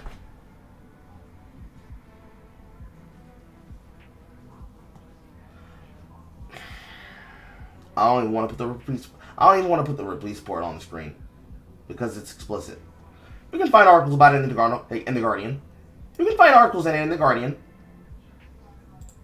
And it was always going to happen. And just to make the point, let's actually examine that sign being held up in the middle right there. The one that says 1 in 4 sex crimes is committed by foreign nationals. Let's set aside for the moment citation needed on that statistic. Let's, for the moment, take it. I mean, you don't want to read that statistic. That statistic looks extremely Islamophobic by your standards. Face value. Who are the other 3 out of 4? 75% are not done by immigrants or foreign nationals. You are provably going after a minority, not just an ethnic or racial or social minority. You are singling out the minority of offenders. Even if that number is real, you have made it your priority to try and stop immigrants who are at most a quarter of the problem. And big per capita understander. What's more, even if that number is real, they are ignoring what percentage of actual immigrants or foreign nationals are committing any kinds of crimes at all. They picked out a specific crime so they could pull a percentage, and they're using it as a proposal to stop immigration as a whole, deliberately ignoring what a small percentage of immigrants or foreign nationals are committing any degree of crimes, or how many are women or children, but just saying we have to stop all of them. Literally, per capita understander. Biggest per capita understanders. They failed the statistic again. Send in the meme! Because that's always the point. If you actually cared about the safety of women, why would you do this? Why would this be your approach? Of course, the 75%, the 3 out of 4, those are red-blooded Englishmen, and she has no interest in getting rid of them. She practically says as much. Unless you think that this is an outlier and just a her problem, let us not forget that Kelly J. Keane Minchell has regularly had neo-Nazis supporting her at her events, and 2 years ago, a woman at a gender-critical rally literally quoted Mein Kampf into a microphone while justifying her stance against trans people. These are not outliers. This is the movement. And if they feel like they've won, they're not going to disperse and go home and put their feet up no matter how many selfies holding cigars J.K. Rowling puts out. They are going to do what fascists always do, which is to move on to their next target. Whether Jess Gill pivoted now because she thinks they've actually won, or because she wants to just harness the momentum of a win to push on to the new issue, it doesn't really matter. Her pivot from transphobia to xenophobia is emblematic, and it's one much of the gender critical movement has already made, and I expect we'll see a large pivot in this direction from their biggest figureheads. Rowling already decided to start swiping at asexuals, which I talked about in this video. Why would she stop there? It hasn't really cost her anything after all, and these are her friends now. This judgment is emblematic of turf thinking. It takes the, I'm sorry, no matter how much you think it's simple, quite complicated subject of sex and boils it down to what one person thought they saw and wrote down on a piece of paper. It ignores science, it ignores humanity, it's trying to force a complex world to take the shape of a... It ignores science, it ignores humanity. One more time. One person thought they saw and wrote down on a piece of paper. It ignores science, it ignores humanity. What was that article's title? Subject of sex and boils it down to what one person thought they saw and wrote down on a piece of paper. It ignores... Sex redefined. The idea of two sexes is overly simplistic. Yes, that definitely is science. Pseudoscience! Science, it ignores humanity. It's trying to force a complex world to take... Humanity is just a crowd full of pictures. Humanity is not when I have gay and trans and queerness. Humanity is not civility politics so that I can browbeat people when they speak out of turn and say something that I do not like to hear. Humanity is humanity. You know what's inhumane? Saying that you need to arrest people over tweets on the internet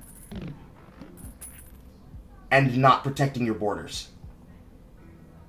You know what's also fucked up? In the procession to look for that exact thing, I could have held the card.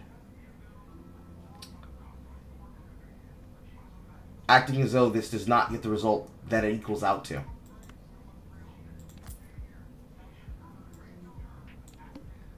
I could have gotten clever joke or double. Doesn't matter. The shape of a simple one that conforms to what they want. And Prime Minister Keir Starmer, the head of the supposedly left-leaning Labour Party, has already embraced the ruling wholeheartedly. And not just in the usual mealy-mouthed, oh, well, we'll abide by the court's ruling kind of way that you get from Democrats in the US. No, he actually called it a welcome step forward.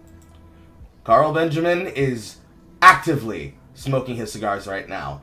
Sargon is more than satisfied. The trans community in the UK are effectively without political allies, at least not from the two major parties. They are both against trans people right now in the UK. And I cannot even begin to express my frustration, my fear, my sympathy for what is happening over there.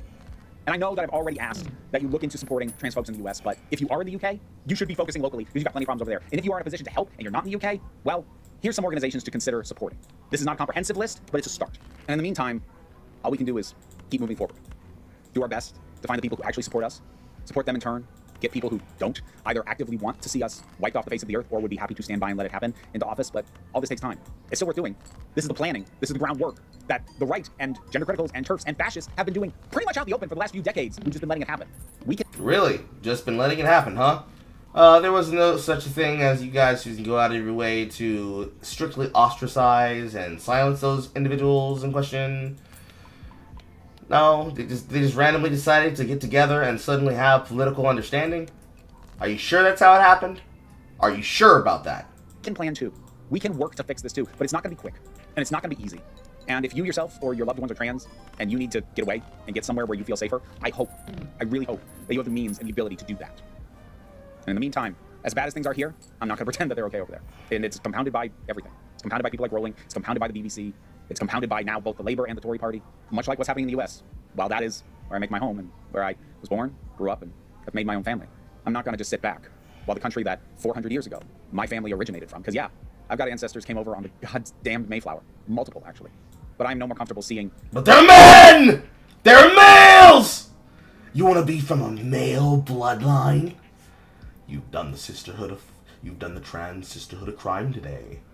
We will be taking away all of your pink lipstick and all of your rainbow colors, including the sherbet!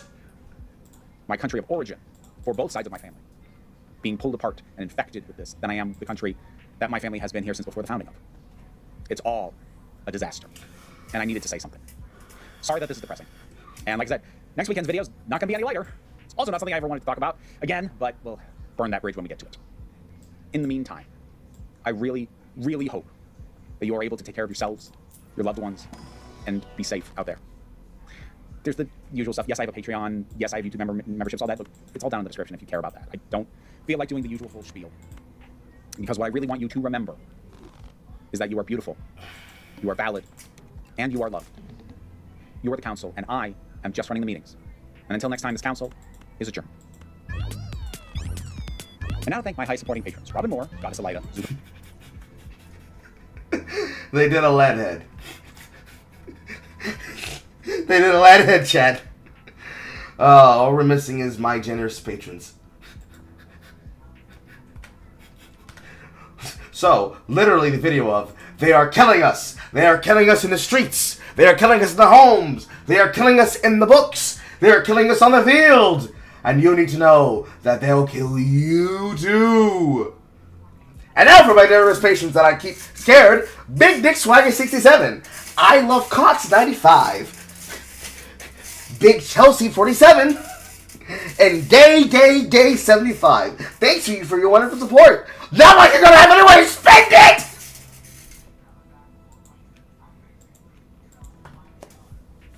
Fear-mongering used to be bait. And bait used to be believable. Alright?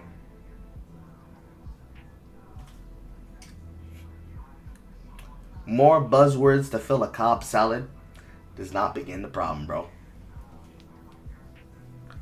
It's on the docket, horror. It does not begin to pressure to you how ridiculous videos like this are. Now, that doesn't mean the content of the quality that they're talking about is the ridiculous part. What's ridiculous is that they can fearmonger and then immediately say, thanks for your money. Please give me more money. Absolute dog shit. Somebody needs to get it. Somebody needs to get a screen cap of this, right? Someone needs to get a screen cap of it, because I can't do it myself, because I'd have to have one hand on the keyboard. Someone needs to get a screen cap of this, of just absolute dog shit. Just absolute dog shit. Probably while I'm grinning. And just post it in meme rate. And have fun. Since I've done it, it's now on camera so you can be able to get it from the VOD. Moving forward. Now, the one that horror wants me to cover is back here. So I'm going to move up this story. And we're going to launch into this then, one next. If you can't tell by the thumbnail, this episode, it's not even an episode. It is something Rich, you know him as Angry Cops, brought to light. And it is something that even now I'm at a loss of words to how to even explain it. I will say viewer discretion is advised, and it does have to deal with kids. I truly believe everyone should see this message, and I know this community. We know this community, and we know you guys will help make this right and make a difference. And really quick, so much love for Rich and what he is doing and the purpose of this. All the AdSense and money that this video generates is going to be donated to the Buffalo, New York Family Justice Center. And the other reason it is running is because in order to reach as many people as possible, this is how you have to do it. Otherwise it gets restricted. And we didn't want that for this message. Angry Cops, Rich, we will support you till the end of times with this. And I know all of you will do the same. We here, you all, we defend those who might need a little help or who don't have a voice. So again, viewer discretion is advised. Hi, everyone. Welcome to the Unsubscribed Podcast. Rich has something important to say, and we would like for you all to hear it. You ready to get sued? Yeah. No? Let's go. All right, so this is this is real, and this can affect my life, but it's at the moment where it's one of those things where you got to do the right thing or not. And I didn't want to ruin the actual podcast with it. I wanted to wait till later on just in case. So here's the deal. I've been in SVU in the Buffalo Police Department for 2 years, and there was a space in between it where I left SVU, the Special Victims Unit, and I went to two other. I got promoted to lieutenant, and then went to the FBI and assisted with that, and I'm back in SVU. But during those 2 years, even before then, there has been an issue where the Buffalo school system, specifically their legal representatives in the city, like the city attorneys that specifically work for Buffalo Public Schools, right? So I'm not sure if that's the city of Buffalo buying these attorneys and having them protect them, or if it's like the schools, like lawyers for the schools as their own thing. But either way, long story short, the Buffalo school system has been intentionally not reporting the assaults of student between student, and then has also used the Buffalo Police Department's school resource officers to write reports, and then had their influence over those officers to then close the reports. And that's a story I'll get into. All right, so soft pitch. Jesus fucking Christ. A bunch of dad and dad bros with white claws around a table. That's a lot of violence right there. Almost like those are people that would be willing to do the exact thing that I described moments ago about the last broadcast, about how we would never let it get there. It appears that justice, like life, finds a way. Why are they doing that? I don't know. My best estimate is that they're afraid or don't want the numbers to show that there are these police investigations occurring at their schools or assaults occurring at their schools, because it could affect funding or something somehow, which, by the way, is fucking stupid.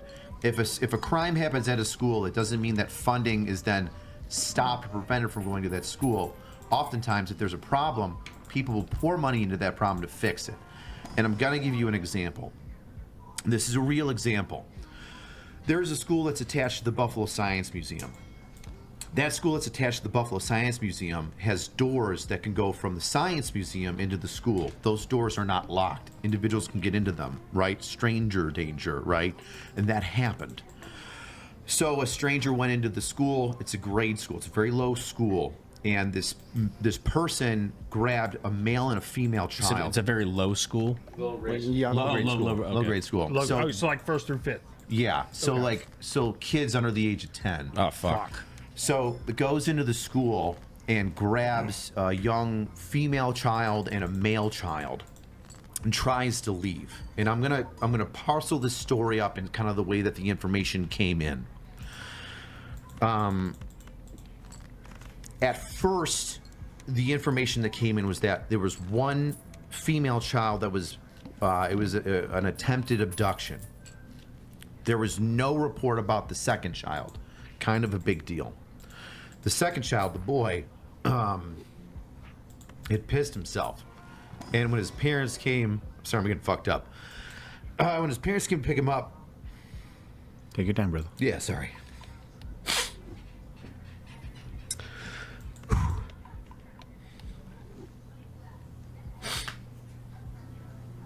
Give me a second.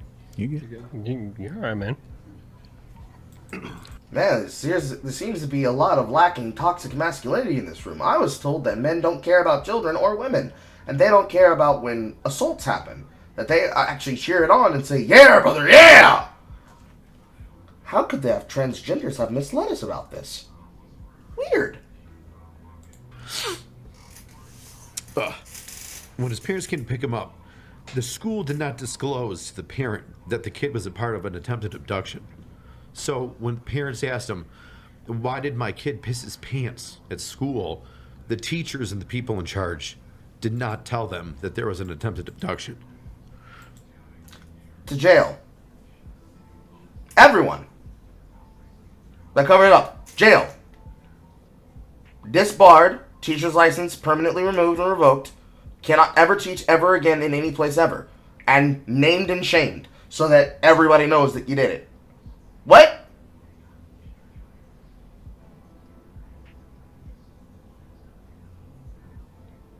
I wish a Negro would with Julian. I'll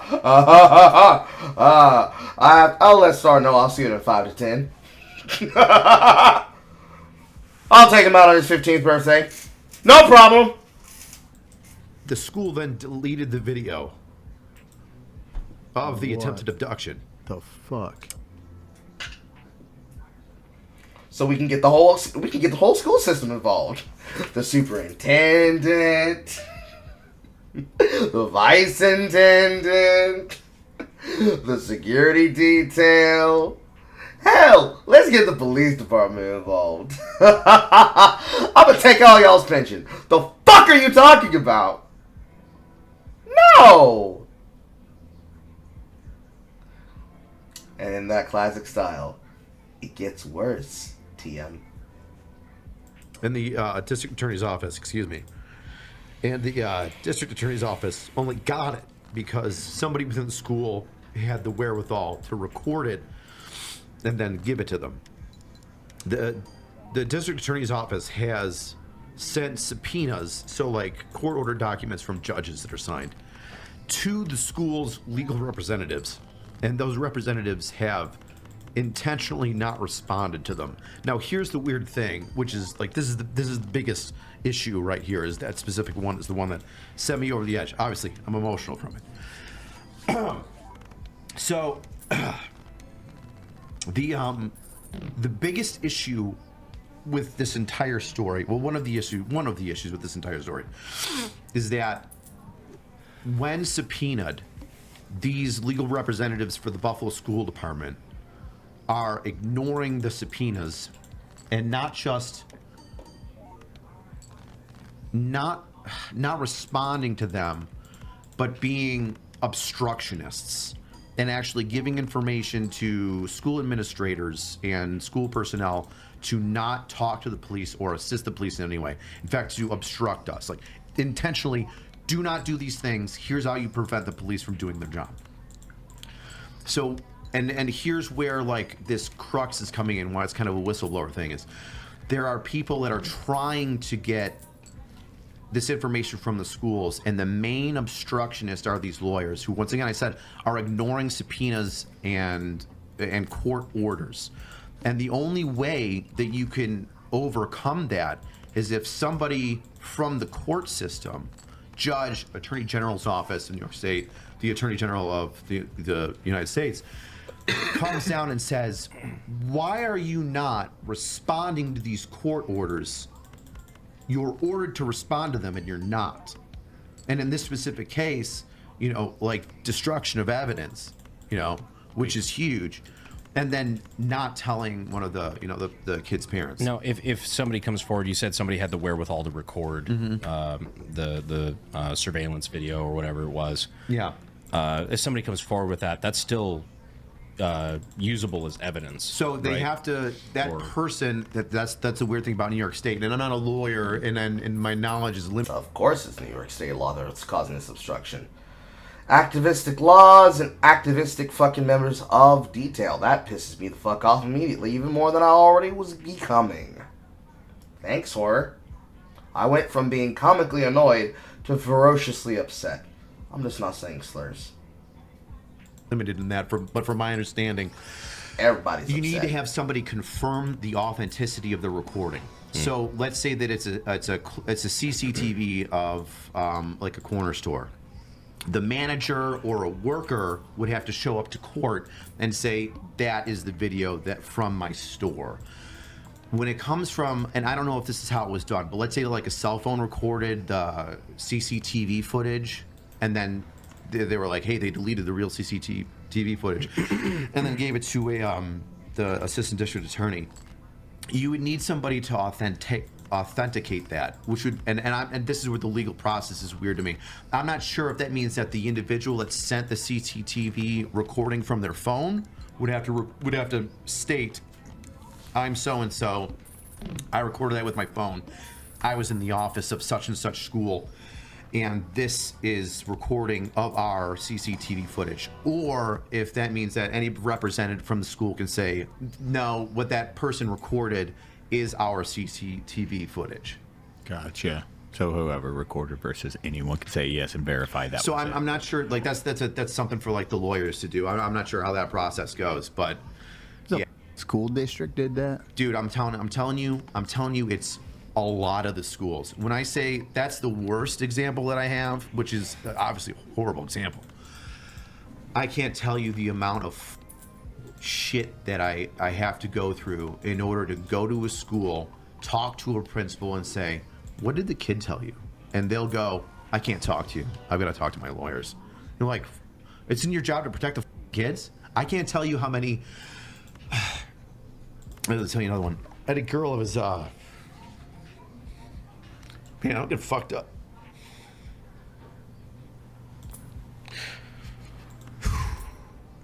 That's fucking wild. Like, especially if your own kiddo and then you don't even know. They come home, they're scared, they're confused, they have no idea what just happened, and then no one's telling. Guilty to the money above the kids. Yeah. Yeah, that's... I think it's a mix of fear. I think it's the fear of... Maybe the fear of getting your ass beat if it's not the fear of justification of not having done your job. The fuck? There's a lot of shit there. I don't think it's like dirty money. I think it's a fear of losing your job. It's a fear of the people that are above you that are gonna come back and get you. I think it's the fear of stepping out of line and then getting reprimanded. Bystander. But like one of the cases that I had is a girl went to she got beat by her dad, who's a blood. He's a piece of shit. She got beat by her dad. And she went to a school counselor and said, my dad beats me. And the school counselor didn't report it. The school counselor's like notes were like, this kid's a liar. She lies a lot about like how cool she was at another school. And you're like, oh, that's normal kid lying shit. What do I give a about that? So she didn't report it. And then the next incident happened where this girl had a video recording of, I forget if it was either her dad post beating her or if it was during the beating or if it was of her injuries. I think it was of her dad punching her. And she walks into the counselor's office while she's with another girl, plays the video, and the woman's like, is that you? And she's like, yeah, that's me. And then the girl walks out of the office. And then later on in the day, the counselor goes up to her and is like, hey, listen, what's going on with that video? Like, is that you? Like, what's going on? She's like, yeah, that's me. My dad beats me all the time. And then the kid walked away. Not reported. Not reported to CPS, not reported to the police. The third time is when my case comes in. The kid comes into school beaten and bruised and swollen, and then they remove the kid from the parents' custody, right? And then that's when I get the investigation of child abuse. But it took 3 fucking times to get to you. It took 3 times. The first time, it's easy. Hey, CPS, this girl says that she got beat. I don't really know what's going on. Here you go. And then CPS begins an investigation. And then the law enforcement referral from CPS comes to me. And then if CPS brings her in, does an interview, and it's valid, I go talk to dad and arrest him. That didn't happen the first time. The second time, there's video fucking proof. That she's got a video on her phone and shows you. And then you do nothing. And yeah. And so like that, those are the two. That's one that I'm directly involved in. That's one that I happen to know about that I'm not investigating. And I can tell you that myself and the people in my unit are concerned, but we've made complaints, and people in my chain of command above me have made complaints, and we've had to go back to be like, let's look at this address of the school. What's that? What's the outcome you want on this? Like I don't. I want the one school counselor that I investigated arrested for failing to report. You're not a school counselor if you don't know how to tell people that a child's being abused. She needs to be arrested, or at least charged. You want to put her on probation? Fucking fine. but something needs to happen. And I'm not saying it needs to happen as like there's no legal system. I'm saying that there has to be a repercussion, so then people who see if you don't report because you didn't report, that there's repercussions. So like the people aren't reporting because they're worried the system will fuck them, but if you don't report, the system will fuck you too. So like you need to do your job. It's like this dual concern, right? You don't have to talk to the police. Like everybody has their own individual rights for self-preservation. You know, your Fourth Amendment rights. You don't have to, Miranda rights. You don't have to talk to me. But it's different when you're a mandated reporter, and it's different when parents aren't being told why their kid. If you've got a kid, you've got a kid. You don't have a kid yet, not you either. If you picked up your fucking toddler from school and they pissed themselves and they're crying, and you're like, oh my God, what's going on with you? The first thing you do is go up to the teacher and be like, hey, what happened? And you would expect a real answer. Somebody tried to steal Jimmy. What you wouldn't expect is for that school to delete video footage. What you wouldn't expect is for that school to be like, oh, you know what, I'm not sure. Something happened. You know, you'll have to talk to an administrator about it. I'm not sure. You know about it. It's people that are afraid of doing the right thing. You think I'm the one that you'd have to worry about? You would be terrified of what the fuck Star's gonna do. She comes to me in the middle of the night with a knife to my throat and says, "You said till death to us part." I'm gonna need to collect on that right now, Carl. I'm sorry. The next time you hear me, it's gonna be on WRL News Leader 9 1 hour earlier. Cause how do I say no? That's heinous. Forget legal standards. Forget state cops. Include the sheriffs, because the sheriffs have to be elected by the community. Somebody who went to school to become an educator, left in charge of your child in a school where if you're not on the pickup registry list, they're supposed to act like every person is stranger danger, to the point where alumni of my high school, myself, can't even visit the property properly without going through multiple hoops. Your child comes back home the way that I came back home after getting jumped off a bus, and not a damn person is able to tell you what the fuck happened to me, and I got a scar, and I now go blind in the left eye for the rest of my damn life, and never get justice. I'm harassed, harangued about it. I kill myself. I'm not here to broadcast this story to you right now. Because the one thing that put away the people who were responsible for trying to gang jump me were expository by evidence and eyewitness test in court by a Muskogee County School District employee who was living up the hill from my childhood home. You tell me a person's terrified of doing the right thing? Forget for racist reasons. Forget for prejudice reasons.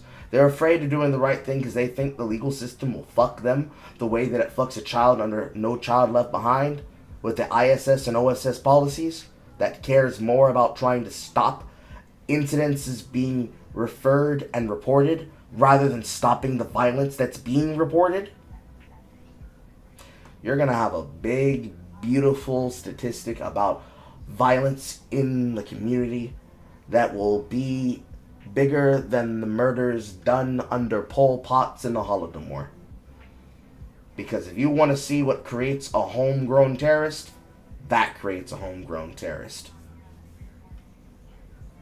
Like these school teachers and principals are afraid to do the right thing, and like I said, we can guess why. I've got my own hypothesis. This is why. But either way, they're failing to do the right thing for one reason or another, and some of them are bad. And I'll give you another example. This case might have been a fluke. It could have been like, kids experimenting and then one of them got scared. It could have been absolutely nothing. It still could be absolutely nothing. I've left 6 messages on a principal's voicemail saying, hey, I just need you to talk to me. I need the phone numbers of the parents. I only have the phone numbers of the kids. I don't want to call the kids. Please give me the phone numbers of the parents, of the adults of these kids, of the police report that you called 911 for, to have police already show up. I just don't have the phone numbers for the parents, and I can't get a return phone call. How many times do I call a school principal to be like, hey, there's a potential sexual assault. I just need to talk to the parents. And I can't get a return phone call? It's fucking wild. And like they're and for some reason they're protected. And my opinion from all of this and everything else is that it is the legal representatives of the Buffalo City schools that are advising, educating, scaring, whatever you want to say it is, to these administrators, teachers, counselors. Don't talk to police. Don't make a police report. Have the police report, instead of say sexual assault, make it information only. Well, you want to bury a sexual assault with a kid? Have a fucking cop show up and then have them write down everybody's name and say information only, and then don't forward it to special victims unit. Yeah. 5 kids, 7 kids are by one other kid in the school, right? They're 14, he's 16. It doesn't fucking matter if it's not a crime or if it was consensual. If somebody says and I felt bad about it, it's my job to investigate it. Why are you I mean, I can go one step further than that. If something happens sexual regardless, report. Automatic mandated report. Failure to report, immediate loss of tenure, removal from the school system, 5 to 10. Automatic. Because what do you mean you failed to report this shit? What do you mean you failed to report and then you're taking advisory of counsel from the union appointed legal representation? Why do you have legal representation for the teachers union that is specifying on how you should avoid dealing with the police who you need to work with for the safety of your students? This is some horse shit that you would expect at a preparatory school, at a high elite preparatory school, as a part of a way to justify a plot line about how they have a paramilitary service that is served under the lock and key and trust of the hoity-toity family that founded the school, who runs some type of secret cabal, secret society, or some other bullshit.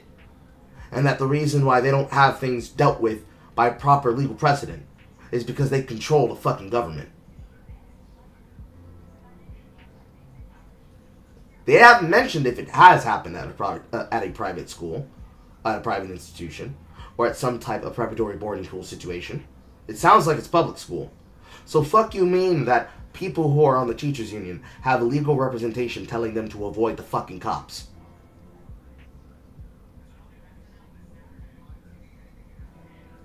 Whoever happens to be the sheriff of his local parish, you have the best opportunity to do something really based and really funny. Find the names. Find the names, find the faces. Make sure that the nice big and beautiful pictures too of the teachers like this. Put them on a sign for your election campaign and tell them who got diddled under their watch and that they didn't tell.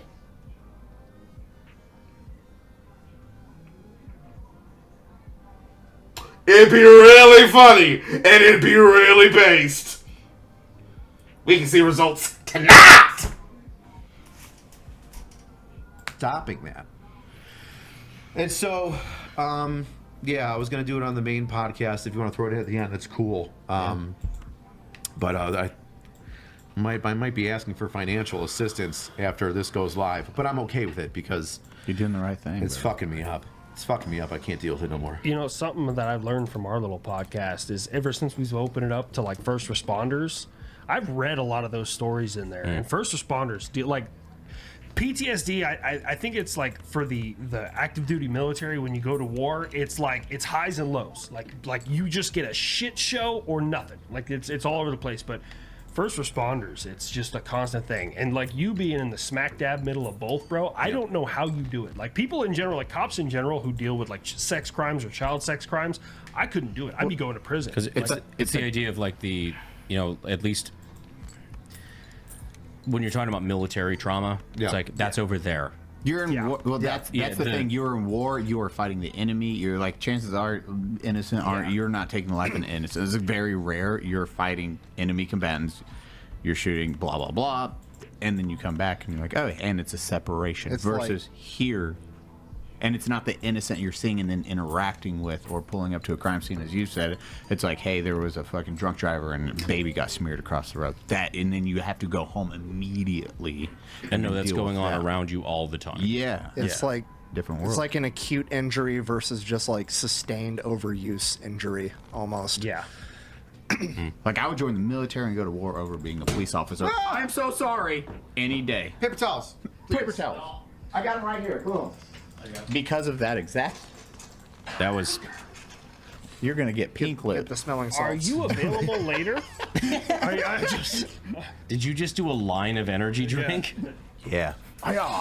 Ooh, I feel better after getting all that off my fucking chest. Well, thank you for the dude, brother. Bro, thank you you. have Thank you. Thank you. Dude, for sharing, I'm honestly like for real. Like I'm fucking. I feel like there is gonna be. I am gonna have some sort of repercussions because I'm trying to do the right thing. We got your back. Like I feel like people. You have so many people that will have your back on that, dude. We will show our ass to make that happen. I did that already.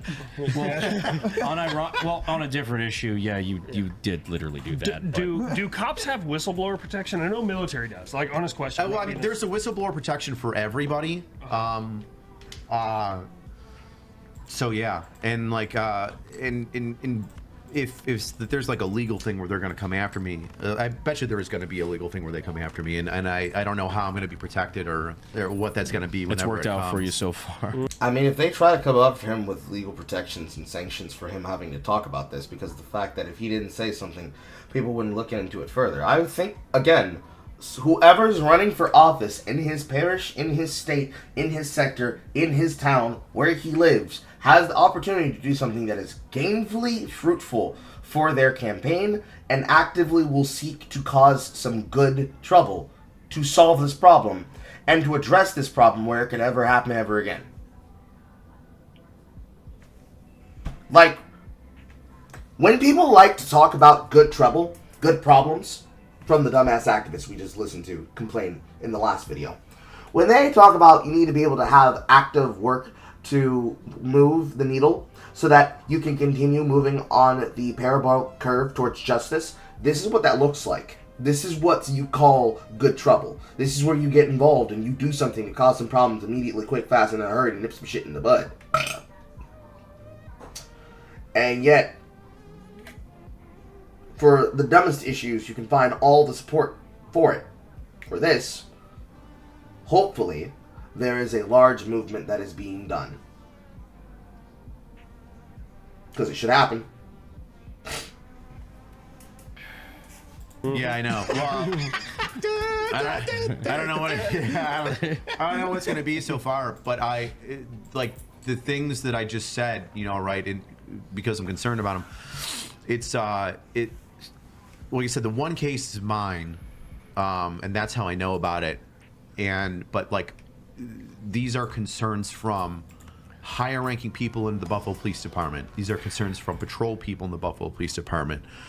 These are concerns from the district attorney's office. Like, the district attorney's office is like, yo, Rich, like, I know what you're dealing with. This is fucked up. I've got this. I've got that. This is going on.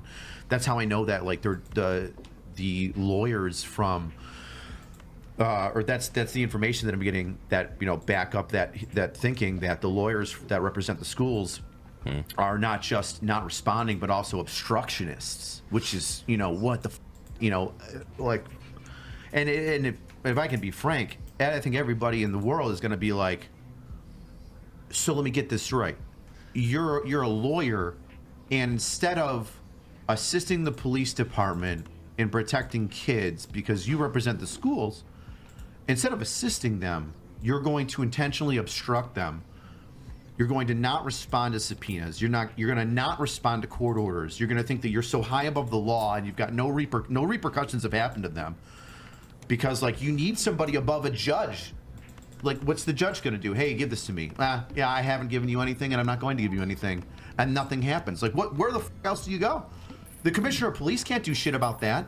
I mean, hey, you be Frank, I'll be Doug. who inside of the entire school system is going to stand up and say, you know what, I know something that happened on March 31st, 1994, and are willing to go down all the way to the farthest legal precedent to then get made into a movie that then has your character portrayed by Hilary Swank? Because that means that you're going to have some real repercussions that are not going to come immediately to solve your problems. That's what's going to happen in order for that to out. And for the most part, I don't see how that does not happen without a particular group going down with a ship for it. Because the worst people you know are now punching the ceiling because they can't spin the narrative on this. Like Superintendent, Chief Police. Who would be above that and who would be above that? I'm pretty sure he was about to tell us. Let me not pause, Andy. I mean, maybe we can make an arrest here or there, but then we need the assistant district attorneys and the district attorney of Erie County to have her back and do that. And if there's assistant district attorneys that are like, dude, these lawyers aren't even responding to us. Like, we don't know what, like, we got to get somebody higher above our DA to do something, or the DA to do something. I don't know, like, who can do something. And it's gotten so bad in the schools that, like, this is my, like, I don't know, I just gotta, like, talking to a shrink and fucking, and this. I just hate how bad it's gotten to the fact where you believe that the unsubscribed podcast is the best outlet, because Jesus Christ. Bro. I mean on the plus side. Better than nothing. No, I can guarantee this will light a fuck that school on the system. plus That's side. part two, because it's like, because, you know, we know you, we love you, we're here for you, like, we're I know ride that or you die. guys will do your best to protect me, but at the same time, like, if these people are like, hey, because I know what's going to happen, right? I'm not an idiot. I've been around the legal system long enough, and I know how if you shake the right tree, something's going to happen. Like, I know what's going to happen is they're going to say that whatever I said, they're going to pick it apart. They're going to go through all my videos. They're going to go through this right now, what I'm saying, and they're going to go, you violated this, and this of your department's policy and procedure. And they're going to go, and you violated this, and this of whatever procedure, and you should be fired. You need to be removed. You're suspended, and here you go. And so what's going to happen is a guy, myself, if I can toot my own horn, who's a hard worker, who's been crushing his cases, who my lieutenant and my chief of detectives can vouch as like an asset in whatever unit I go to, especially under the investigative unit of being, you know, special victims or others. Like a good ass cop. Yeah. Like, a good ass police officer. So I know that, I just know the squeeze is going to happen to where there's going to be, I feel like there's going to be negative repercussions on my career, and they're going to come after me for it, because just that, if nobody else has done this yet, why? Wait, can we? I guarantee we could pull way more money than their attorneys do. I guarantee we can pull way. Do we know who the attorneys are? I don't know the names of the attorneys.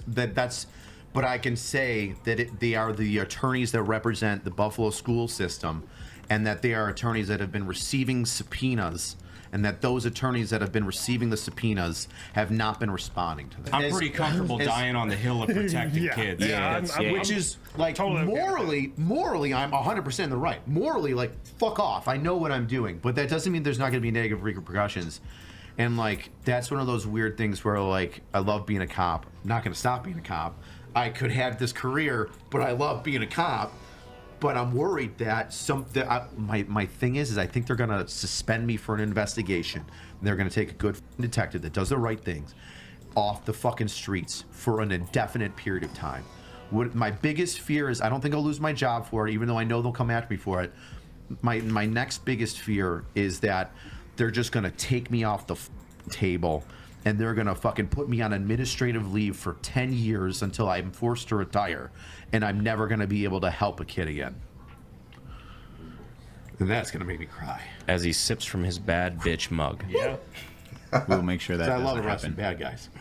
You make a change, I brother. feel like Rich is You got contacts in the White House? You got contacts in the Pentagon? I'll put it this way: we got some contacts that could probably make this terrifying for a lot of people. Yeah. Well, you know, it's all fun and games until you get a call from your boss's boss's boss. Yeah. So like in DC. So I knew, and like not to, pump you guys up, but you're kind of a big deal. You ever see Good Will Hunting? What's that? Good Will Hunting. What about it? Yeah, one of my favorite movies. Is that the autistic guy who Williams. What's Robert Williams telling? It's not your fault. Bro, don't It's fucking. not your fault. Yeah, that's my. It's not your fault. It's not my fault. I know. Well, I didn't cause the situation, but that doesn't mean that I'm not going to catch flack for it. And I'm okay with catching flack for it. What I don't want is to like not do the thing that I'm good at that I love. We'll make sure that never happens. Yeah, you got a couple million homies. We will dump whatever's needed to keep that going. goes to war. I'll fucking look at our combined numbers. It's like my gang's bigger than yours. Yeah. Like, I mean, I don't know if I'm invited, but I'm down. Let's do it. Yeah. So, fuck. Well, that was a little heavy. Crime for the mandated reporter to not report it, though? Yes. Say that again. Is it not a crime for the mandated reporter to not report? Let me tell you something, right? It's a slippery slope, which is one of the reasons why I think there's been like some pushback. I don't want to say pushback, but it's a slippery slope, and that's why it's difficult to charge not reporting when you're a mandated reporter. In New York State, there is New York State penal law. I forget which one it is, but it's failing to report, right? Now, that can fall under, I'll give you two examples that are very different, right? Failing to report can be the situation that I talked about the girl going to a school counselor and saying, something's happening to me and them not reporting it, right? It can also, technically under the law, right, the white and black of it, it can also be done if you beat up your kid, a 911 call, and I am a police officer and I come up and I arrest you for that and I take you to jail, but I don't report it. So that's one of the things that's kind of keeping like the police, I think, potentially at bay, is that there's instances where the police made an arrest, but they didn't report, which is like, to me is bullshit. They made the arrest has been affected. A rookie cop would assume that I've done literally the highest amount of shit I can do. I've effected an arrest. I haven't just taken a report and sent it forward. I've made an arrest. New York State now knows that this person has been arrested for child abuse, and they bring him in. And so I know that that's one of the issues when it comes to going for somebody that has a failure report. Because if the legal system is the legal system, if you do it for one person, you got to do it for them all. Mm-hmm. And sometimes, people in the legal system don't see the gray. And the gray is the police officer made a good judgment by effecting the arrest and maybe failed to report.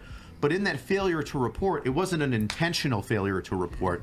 He made an arrest and assumed that was enough, which I think we can all agree is like an understandable mistake. Yeah. Right? You put that in front of you have a good system, it works. Yeah. God, our if you effect an arrest, why should you have to make a report? That should be done by maybe a report technician or by New York State by checking a box and saying, oh, hey, this person was arrested for this. We'll fill out this report automatically from CPS. But that's very different from my example of the school counselor failing to report not once, and I'll even let that one slide. Like, fuck it. Hey, my dad beats me. All right, this kid's a liar a little bit. Where are the bruises? I don't see any bruises. Well, I stay home, so then I don't have bruise up that well. Like, all right, this is weird. You should report that. But everybody makes a mistake. All right, cool. You got one. But if some kid fucking shows up to you with a recording on their phone and says, hey, this is me, and then walks away, and then later on in the day, you go back to that kid and then confirm that it's them, fuck off. You don't get to do your job anymore because you can't. You're inept. So those are two different things, and that's one of the things that I've noticed is like this slippery slope thing. If you go against the counselor that did the obvious wrong, that can bring in litigation to say, well, we have to treat the officers that didn't do the CPS report, Child Protective Services report, when they made the arrest. But at the same time, like I said, there's gray, there's understanding. There is, what do we call it? Officer discretion. That officer discretion can be passed down to the fucking ADAs. Time or two.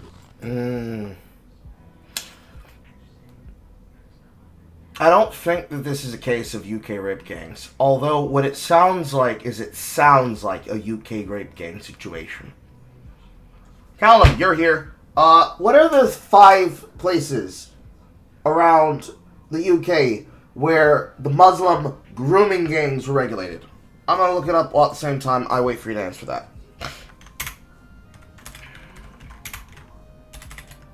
My brain is saying Rotherham and a couple other ones. Not ganks. My god.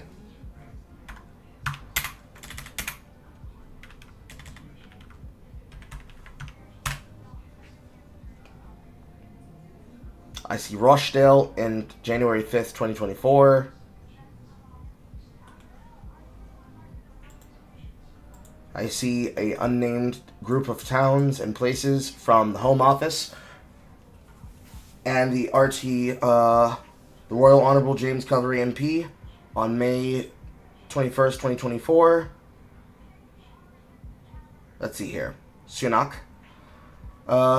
Established by Prime Minister Rishi Sunak in April 2024. Grooming Gang Task Force of Specialist Officers working with all 43 police force in England and Wales to provide child exploitation and grooming investigations, arresting over 550 suspects, and to protect over 4,000 victims and build up robust cases.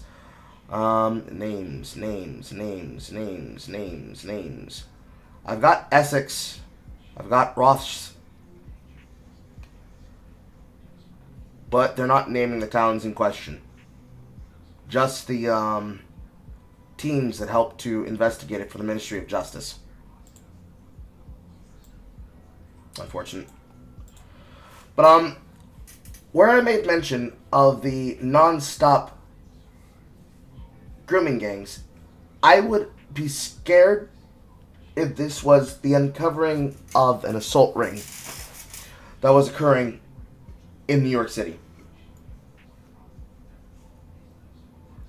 Because if you get something out there like that comes up, well, there's a good chance that the reason why they didn't report anything is because they didn't want to get Daniel pennied. And in order of operations, first,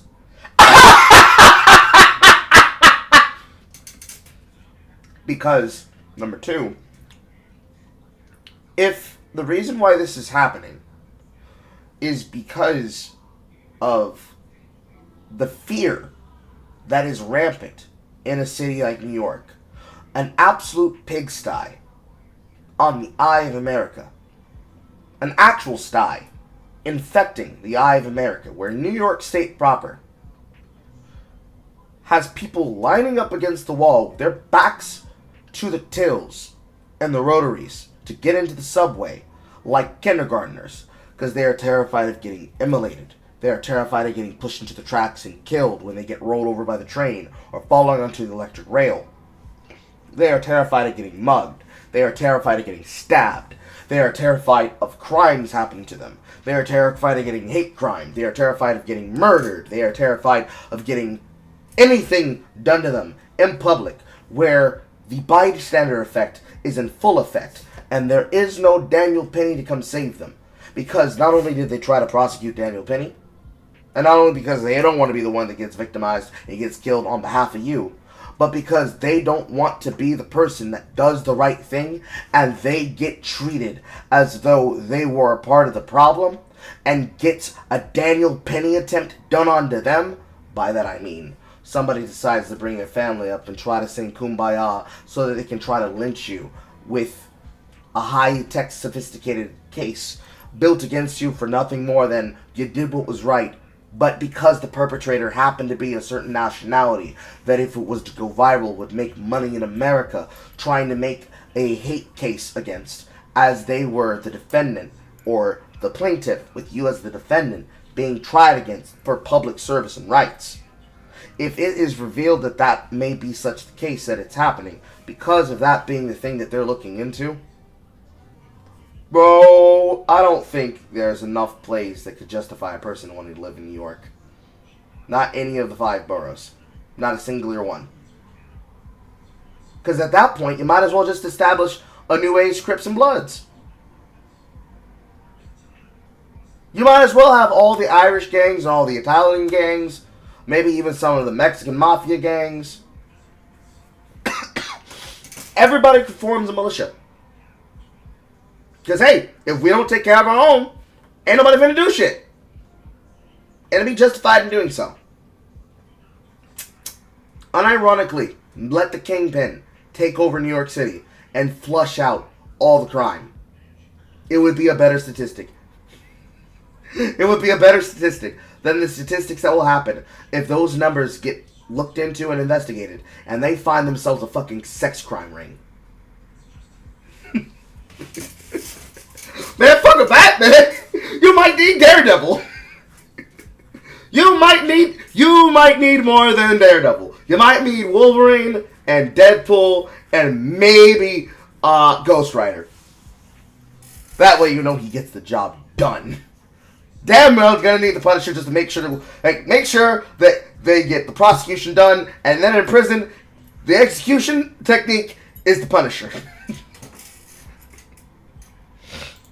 Which means that if I see something happen, let's say a traffic ticket, you go through a stop sign, I have the discretion to not give you a stop sign ticket. The ADAs, the district attorney, has the discretion to say, all right, you effected an arrest. You weren't intentionally not reporting a CPS thing. You made an arrest and thought that was good enough. You made a mistake. Hey, next time, fix that, right? And then you also have the discretion to then arrest that school counselor that f***ed up until the third time that kid came into school black and blue, and I had to arrest her blood father. That's crazy. So policing. Yeah. Dude, I love it. It's great. And I never expected to have like this emotional like reaction to it. But like it seems like the dichotomy between like it's awful to experience, but it's also awful knowing that if I'm not there to stop it, it'll keep going. Yeah, and I can't deal with that. I can't deal with that. Like, dude, it's like being to fucking pump my own horn. It's like being a drill sergeant. If I see a private fuck up and they do the wrong thing, and all the other drill sergeants are like, "Well, you gotta be careful on that one. That one might make a complaint on you." I'm like, fuck that. I'm gonna do the right thing, and I'm gonna discipline that private. Well, the same thing here. Like, fuck the people that aren't doing their job. They should do their job. Especially when it comes to kids. Especially when it comes to kids. And if you make a mistake, hey, listen. We're reasonable people. We made a mistake. Don't do that again. Okay, cool. If you are, what would you call it? Reckless. A cover-up. A cover-up. Intentionally preventing the district attorney's office from gathering information. Welcome, Tusky. You're in the middle of a story that is extremely terrifying and extremely, extremely annoying to hear about. To the point it will boil your blood. After you're subpoenaed by court orders or judges, etc., then fuck you. If you're deleting evidence, you. So it's come to that point where oh man, I've been like stressing out about it for like the past like 5 days. Ever since I like decided that something had to happen and I didn't know what to do. And I was like, man, I think I'm gonna bring it up on the podcast. We got your back. I'll fucking Yeah, you are a bad bitch. Dude, I picked the right mug. Dude, thank you. So, I'm not gonna lie though. Thank you first off. First off, Brandon, hey, thank you. Yeah, Seriously, from dead serious. Thank you, brother. Like that takes a lot of balls. Doing the right thing. A lot of people don't do the right thing, as it said. It's taken so much to not hug you this whole time. Don't do it on camera.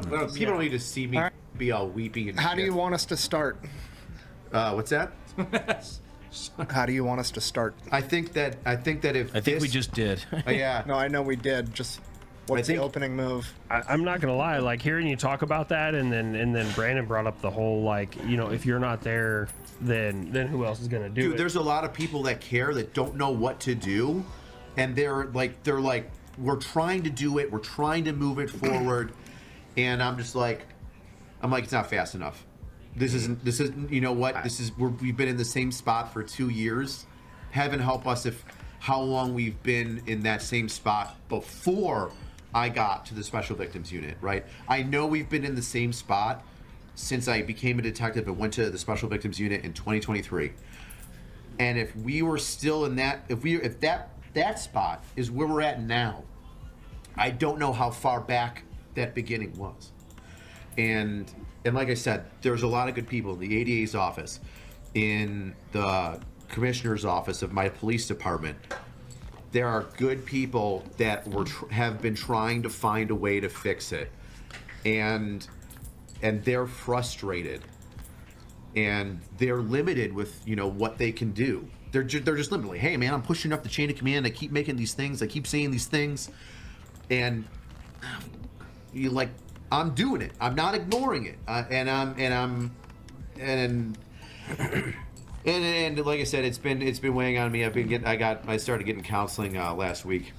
No, it's a good thing though. That's a really good thing. It's been fucking me up. Absolutely. So I got counseling last week, and then proud of you, brother. Yeah, thank you. And then a couple of days ago, I couldn't sleep. And we'll make a difference the best we can. Yeah.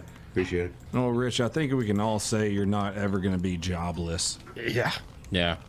Yeah, but man, I really like this job. I tell you, the police. I mean, I'm talking about police. Man, I really love being a cop. Man, I love being a cop. Well, outside of all the millions of fake people, we all love you, brother. Yeah, shut up. All right, let's say some jokes for the after show now. Hey, Rich. I speak for the entire table. We will always have your back, no matter what, buddy. The entire community will rally behind you. Thank you so much for opening up, showing that side to the world. You and your lady, Tay, are amazing, amazing humans.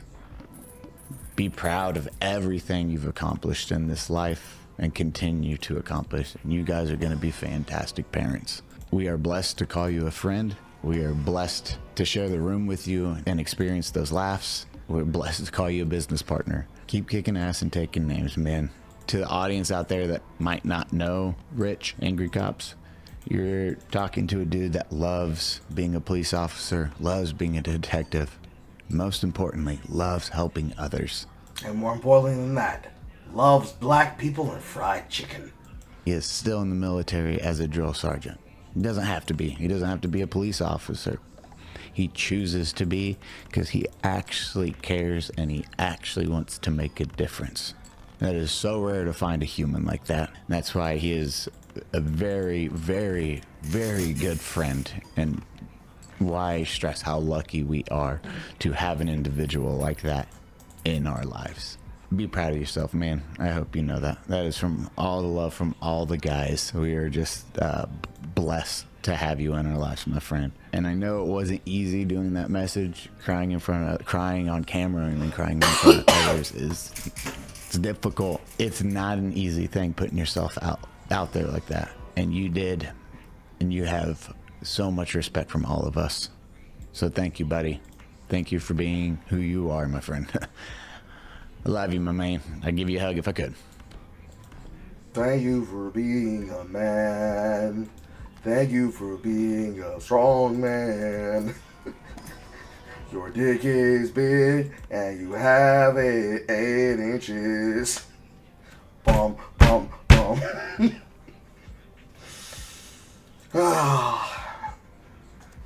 Well, there's a black pill, then a red pill, then a white pill. But that irritated me, but I guess we should have known about that, chat. Thanks, horror. I was already planning on covering it, but I moved it up from being story number 3. Now, to something that's going to annoy you, from a YouTuber you probably don't see enough of. I present to you, Sinatra Says. A topic of conversation that really does seem to be dependent on if the person you like is in the White House or not, does seem to be the greed of corporations, how greedy big companies are. That's what we're going to talk about a little bit today. And in a move that I cannot imagine in any way, shape, or form was somehow popular among the research teams involved in this. Sorry if you can't tell, I'm a little bit stuffy. But I want to talk about the incredible greed of corporations we already know are very greedy. The biggest names in anime is quietly supporting a legal push to cut off internet access for piracy. Some of the dumbest things I have ever heard started in the order of magnitude. 1. A piracy website goes legal and becomes a distributor of anime. then turns around and has the audacity to say, support the anime industry, while being ran by people that in that anime industry have open contempt for the works and the fans of the work that makes them money. Members of an anime news network, some of which have been figures, well, that's going to be expensive, who are figures of the past, who have demonstrated a clear, opportune goal in trying to either be a content creator or act as though they do not know the standards of being a content creator,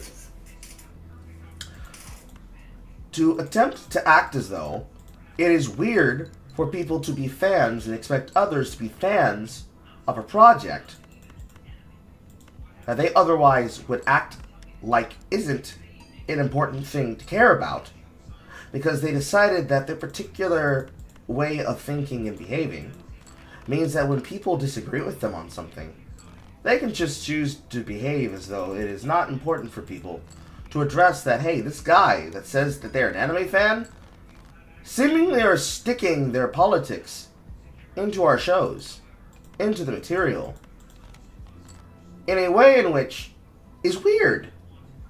Almost like if that person was an industry plant.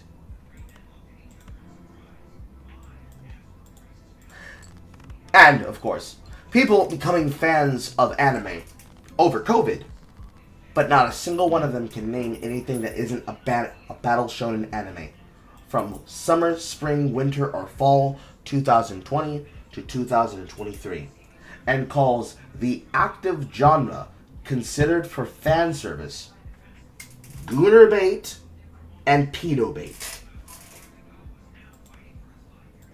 Clearly those people are lying, and they're also not fans. Yet somehow,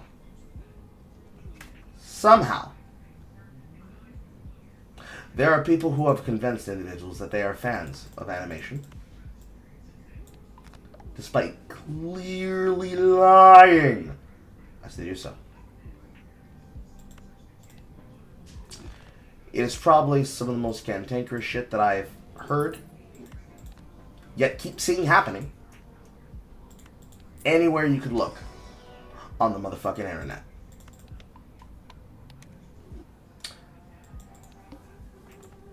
It's also wild that that same group that says that they care so much about their community, putting people like Brittany Karbowski in the middle of an announcement trailer, would then get up in front of you and say, you see this man, you see this blonde-headed man, you see this blonde-headed man by the name of Victor Monona, you see this man right here? He's a rapist.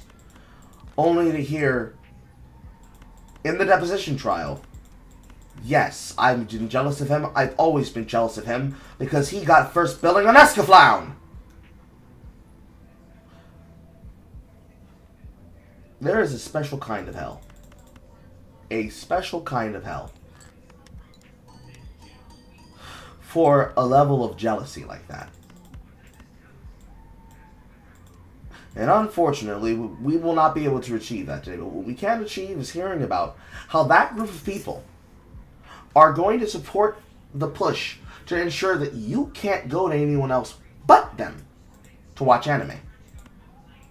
Oh, you thought you could be able to buy a feature, you could be able to sell a feature, or you could be able to be a member of a dub group like myself that chooses to sit down and go through the animes and work on accurate translation so that the sub-team can be able to put up customized subtitles for your favorite toku shows, for your favorite slice of life animes, for your favorite isekai animes, light novels, OVAs, and the like. You thought that they would just be able to do so and that they wouldn't do it? No. Funimation, Crunchyroll, and High Dive, I guess. Because I think they're also owned by the same media company. They might not be, but they have the same attitude. Said, no, fuck you. You're not going to get better service for free from people who actually give a damn. We're going to steal your internet if you don't have a VPN to watch your favorite anime. No, you will not watch Kakegurui on the internet. You will be forced instead to watch Netflix anime adaptation of Kakegurui by the name of Bet. And you will be forced to question why this black character is being referred to as a house pet.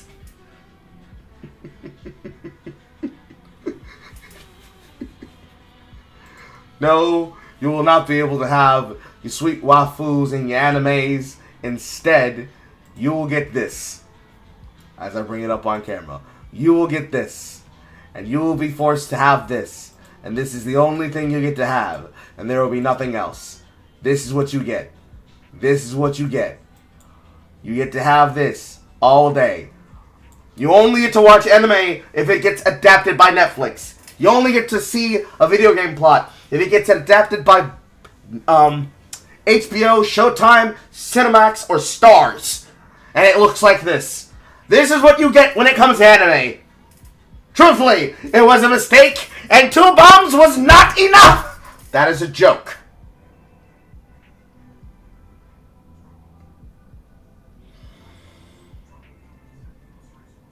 The image that you're seeing is not a joke. It is actually called Bet. It is actually called Bet. And it has all the bullshit that you expect in shows like this and more. But no. They unironically said, oh, you're tired of us serving you fucking dog shit? Okay, we're gonna steal your internet. Now you're forced to watch nobody else but us. Support the official release. Support the official release. Support the official release. Or you're a Nazi. Take it away, Sinatra!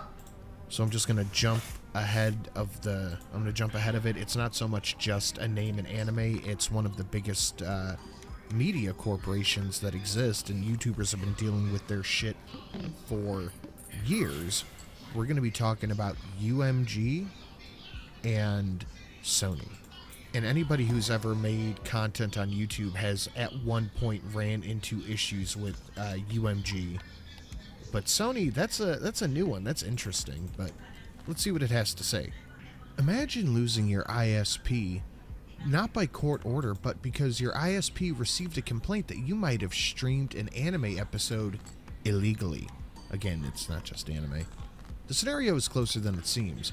A major legal fight could bring that into reality, especially for anime fans who've ever clicked on an unofficial stream or download. So, what's going on here is that those 2 corporations that I mentioned earlier are pushing for ISPs to force you to shut down, or force them to shut down your service if you've ever torrented anything. The reason this site is focusing on anime so much is because it's from an anime news website, but that goes for anything, any of the things, whatever it is, movies, TV shows, music, whatever. Why do you think UMG is involved? If you torrent anything, they want to be able to go to your ISP and shut it down. The battle centers on a lawsuit from music giants like UMG and Capitol Records. Their target?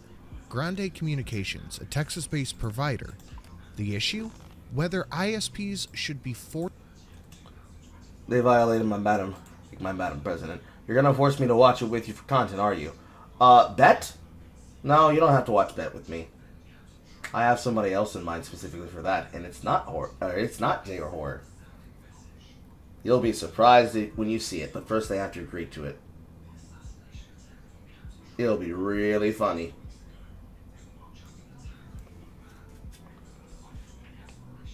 Honestly, aren't you already? Didn't you say you already watched Bet? You said you were on the 3rd. You were waiting for the 3rd season to drop. Forced to disconnect users if they receive repeated piracy claims. I don't know who's making the claims. Might sound like a music industry concern, but the consequences could hit anime, all media fans directly. I could be wrong on this, but by and large, it seems like music piracy is more or less a thing of the past since the growth of things like Spotify and YouTube Music and all that stuff. It doesn't really seem like music piracy is as much of an issue as it was back in like the Napster days or the LimeWire days. But I could definitely see how this could create a precedent for things like Sony and HBO and all these other major media conglomerates to say, oh, hey, you downloaded Game of Thrones a year and a half ago? Guess what? We're shutting off your internet because you owe us all the money for the shitty TV show. The last season was shitty. It was okay.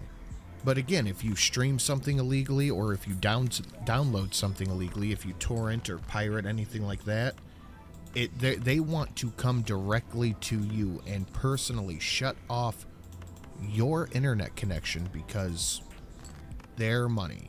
And this is exactly why I said what I said at the beginning of the video about how greedy corporations is only really a topic of discussion when someone you don't like is in the White House. I think this is a prime example of corporations invading the life of average everyday people who downloaded a TV show or a movie. What does it matter? I thought if you're poor, you can get away with anything. Multiple times when we mention the argument of money should not be the limiting factor of access, because culture should belong to those and be given to those and not just the ones who can pay for it. This is exactly what that is talking about and means. Because unfortunately, this is the reality of when you want to be able to have something to do. Man, if I just strengthen you, you'd be really crazy. No, let's take the conservative route. This is the example of what happens when that culture that you are being expected to pay for doesn't actually factor out to the equivalency of what it's supposed to be promised to you. Because unfortunately, it's bullfuck what they're doing here. It is explicit bullfuck what they're doing here. Something that we've all told people they would always try, and that we knew would be the case. You should not be allowed to do this. Now, we don't like piracy. Most people don't like piracy in the sense of something that you're willing to do for effort, somebody could be capable of paying for it. But the question that you always have to ask yourself is, what is stopping this person from being able to support you? And what is causing that support to require them to feel that the only choice that they have left is to steal it? So if you're a developer, the question you have to ask yourself is if a person would be able to support your content, but they feel that they have to go through a means of this, nice Cavendish, that they have to go through the means of this, through the means that they are currently supplying. Is it possible that the reason that they're doing so is because there is some other factor, economic, service, or otherwise, that is preventing them from being able to directly patronize your business? And if so, why is that? And how can you improve it? These are the kinds of factors that are supposed to be relevant for us to be able to address those concerns. And yet I can almost promise you, most of the time, those concerns do not get heard, or do not get seen. There have been plenty of games, there have been plenty of content creators over the years that have addressed that very point and that very question, which is that they look into something like Beats and Shapes, Darkwood, Darkest Dungeon 1 and Darkest Dungeon 2, especially after the loss of ya boy. There are multiple franchises that have done everything they can to try to be for the consumers and help them understand. Yet if we're doing it for anyone, we're doing it for them. So, what's stopping a person from being able to support your business directly? Is it something like, say, ow, my hands. Is it something like, say, the situation of Helldivers 2? As it's currently being had by Sony? Are you not able to buy the game because it is being directly taken from you in service? We should find a way in which we can be able to address that and get that business towards you, so that you can be able to have that game. Because the culture should not belong to you just because Sony decided to monetize your desire to be involved with it. I do believe currently to this day still that is still a restriction that is being placed against Helldivers 2. And that's bullshit. Is it a case of corporate greed? With the money from Take-Two and Gearbox for something like Borderlands. If that is the case, we will sell Borderlands 1, 2, 3, the pre-sequel, Tales of the Borderlands 1, Tales of the Borderlands 2, and then attempt to find you keys for Borderlands 4. Every single game already released, 90% off. Full complete packages with all the DLC involved. And for Borderlands 4, 60% off at launch. If the problem is you ain't got enough money, let's make a deal. Truthfully. In this way, everybody should become Trump. Because what the fuck do you mean you can't find a way to make it right? What do you mean? What do you mean?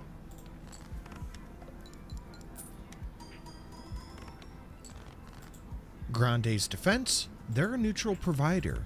They argue that they only deliver internet service, but shouldn't be held accountable for what individual users do.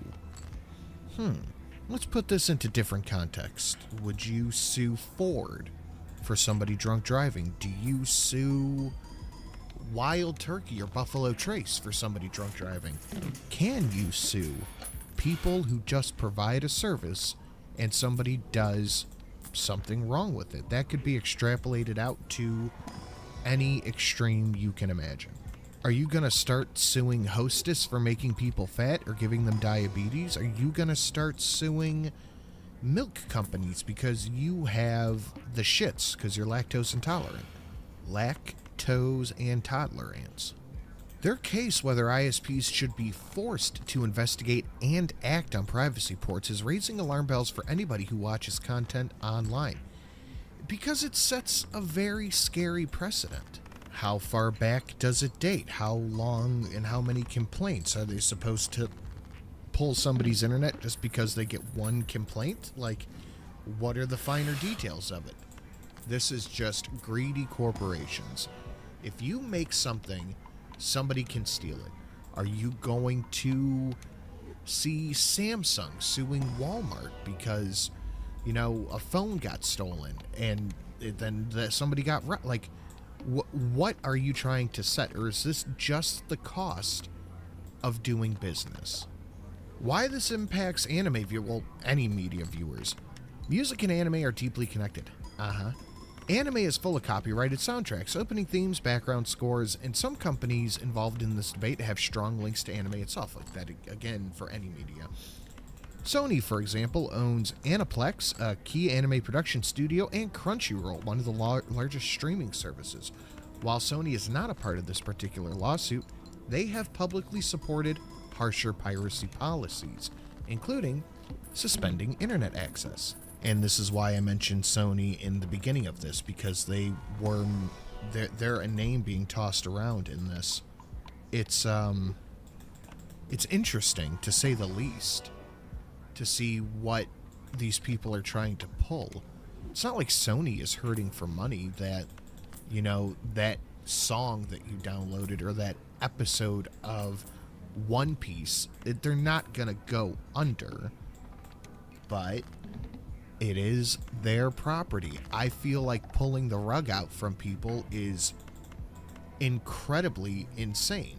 They probably wouldn't be hurting so bad if they didn't make such shitty movies.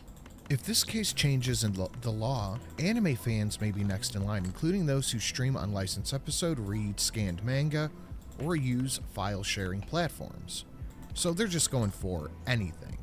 Anything at all. They're just throwing shit against the wall and seeing what sticks. But this could also open up a door for them to invade your privacy and watch what you're doing, or I guess scan, maybe, the information. Basically, the way that it works is the way that it currently works right now with your ISP. What happens, I had this happen to me exactly once, and it was when I bought my copy of Diablo 2 Resurrected. The way that it works is that in order for you to have gotten a copy of Diablo, you needed to buy a proper copy of Diablo 2 in a physical package. And it had to come with this archaic fucking downloader from Battle.net to authenticate that version so that it could then link you and your account into the system that they use as the authenticator to create an account for Diablo 2 Resurrected. So, if you, like me, own a copy of D2R on your Switch, it needs to connect to your Battle.net account in order for you to play it. Now, at the time, leading up to what I ended up making, which was the Chinese piss YouTube video covering Diablo 2 and the upcoming Vicarious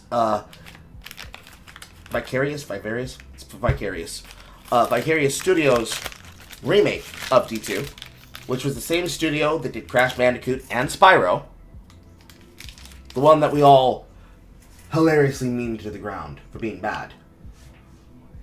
It was that video and the content that I made by playing this game that was called, was it Path of Diablo? It was basically a private server system of basically a modded Diablo experience. I believe it was Path of Diablo. That required a proper copy of Diablo 2 to use. And, bro, I would be goddamned if I was going to pay for a BattleNet chest for D2R or Diablo 2 Classic in modern day during COVID. Yeah, the video title was Curb Your Resurrection. I was finna be goddamned if I was going to buy a copy of something just so that I could have this content for this video to describe my annoyances with it. And my problem with this was that in the time in which I was making this video, as they were telling them about all these fucked up things that they held as an issue, that were non-issues, of course. In order for me to get a copy, I needed to go and just simply download the ISO. And it just so happened that the time in which I did, so that I could help with the preservation for the team that I work with, that does the modding for things like PCSX and PCSX2, we had to address some realities that were coming up at the same time. So, at the time in 2021, you remember what happened with Warcraft Reforged, which completely did away with the content of Warcraft 3, The Frozen Throne, and its DLC Nox for Warcraft 3 as a whole. To get that copy, I needed to either buy a copy for what was going for about $35, or I download it for free. So I downloaded it for free using uTorrent off of the well-known Yoho site. The most common, well-known site. And in the mail, I got a notice from WoW, Wide Open West, that they detected my downloading of that ISO, so that I could be able to then pay for the proper transaction to then get my copy of Diablo 2R. Or to try to get the proper copy of Diablo 2R. Because I paid for it legally the proper way the first time. So that I could have the final updated key, so that I could then go through the proper process. Because basically, I had to buy a base copy. I'm not even talking about the updated battle chest. I had to buy a base copy to then have the upgrade key affected to that base copy of Diablo 2. The base edition of Diablo 2. Not Lord of Destruction. The base edition of Diablo 2. To update my account status for the classic realms to the updated realms. So I got a physical copy. Because I already have, like, thousands of copies in this house. Because if there was one thing that my father gave to me, it was my love of ARPGs. I already had those copies. But I had to buy a fucking $20 expansion code. And because this system does not have a optical drive, I just said, fuck it. I'm gonna get a ISO off the internet. Ain't no shit to me, man. And they have the audacity to try and strike me for something. That then when I talked to the agent on the phone, I explained, listen, I already own a copy of this. I just cannot run it on the system. And I shit you not, this is not a racial joke. And what is the purpose for why you needed to steal? Why did you steal? Why did you download? Sir, I don't understand. Why did you download? Why did you download? Because I cannot install it on my computer. There's not a design that you do not need to steal. Sir, why did you steal? Why did you download? Why did you download? You cannot download! My computer does not have an optics drive. So I had to buy a legal copy. I can send you over the email right now. Sir, I do not understand. Why did you download if you already have the thing?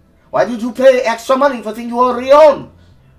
Because there is no way for me to be able to authenticate my physical edition because everything has been pushed to digital. The company in which I bought this product from, they do not let me find a way to establish this. So I had to buy the copy. That's why I had to download it. Sir, I have to say, that is extremely stupid and is a waste of money. Yeah, but this is going to be worth it because this is going to be really funny someday. Well, thank you for coming, Wide Open West. Please come again and please consider upgrading to the HBO package. Click.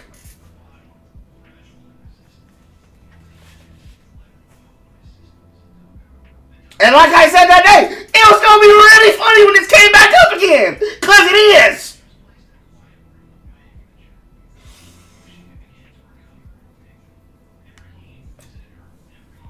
There's lots of problems that come with piracy.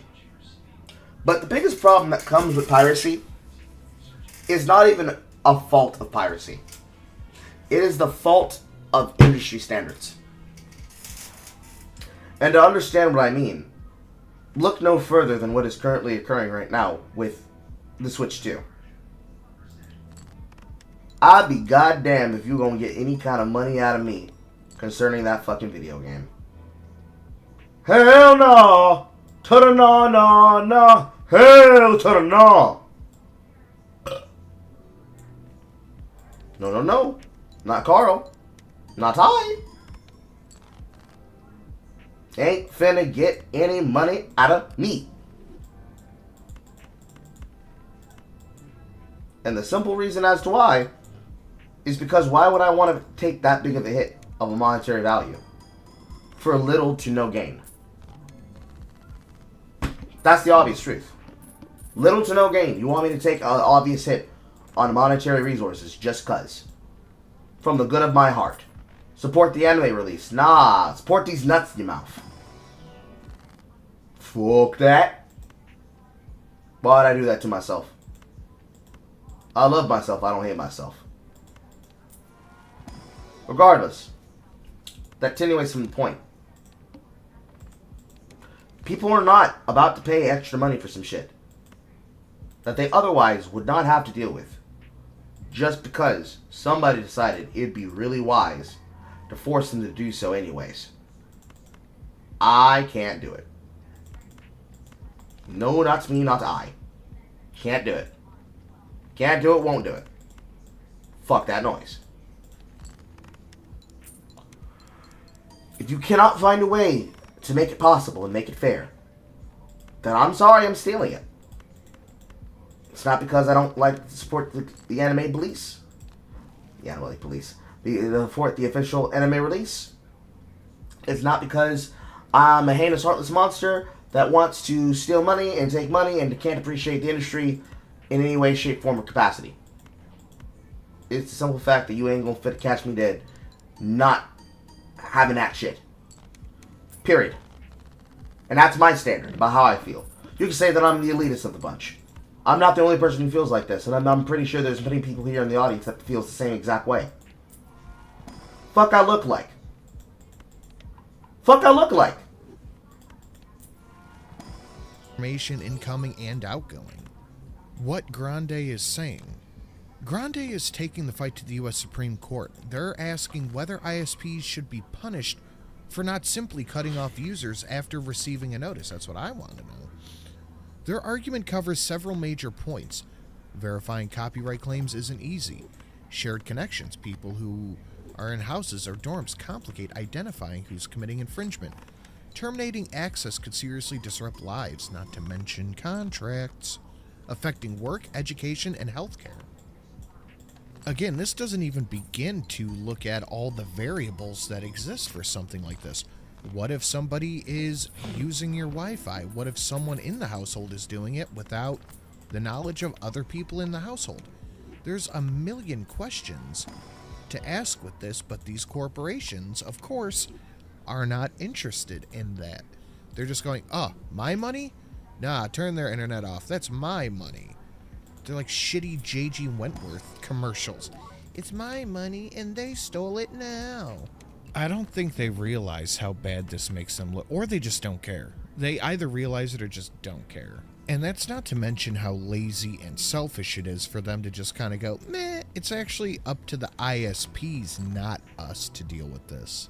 Grenade says copyright holders should pursue infringement directly, not shift the blame to ISPs. Hey, who just said that? They also argue that lawsuits targeting users already exist and should be the first option, not cutting off someone's internet, or not cutting off someone's basic utility. Gotta agree.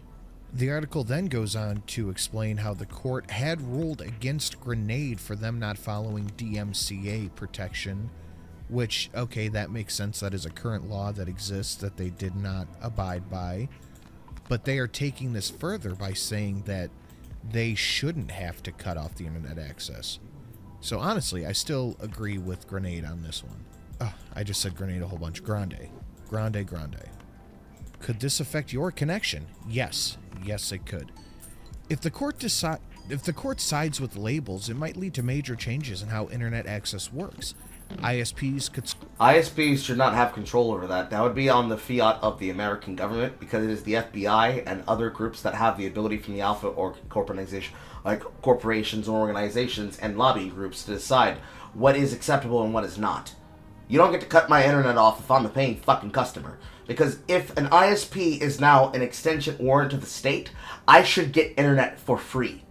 Because I'm not finna go out like the UK. No, fuck you. Dare hit me with a goddamn TV license bill. Dare hit me with an internet license bill.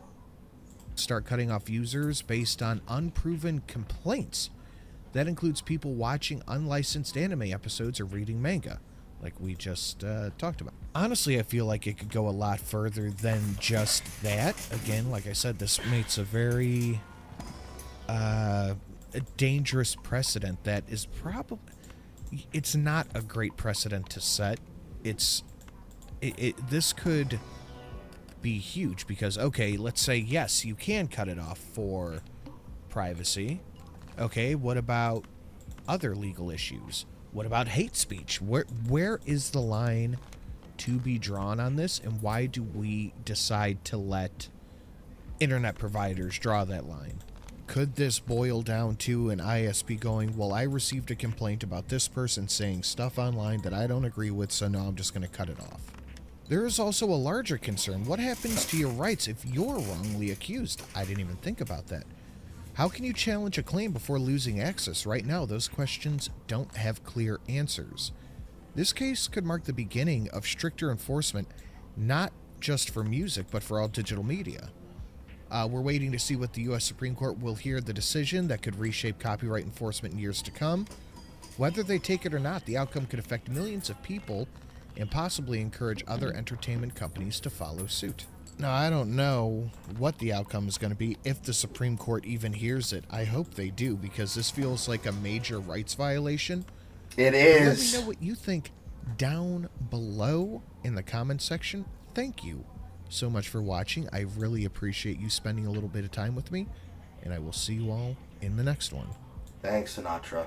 What I think is that it is a extreme violation that I talked about as a concern back in some of the earliest of my content, specifically the streaming wars. We effectively have landed back at the beginning of the issue of streaming, being that we want to just watch television.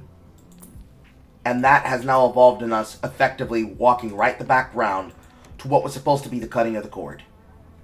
We were supposed to be getting cable out of our lives and upgrading to something much simpler.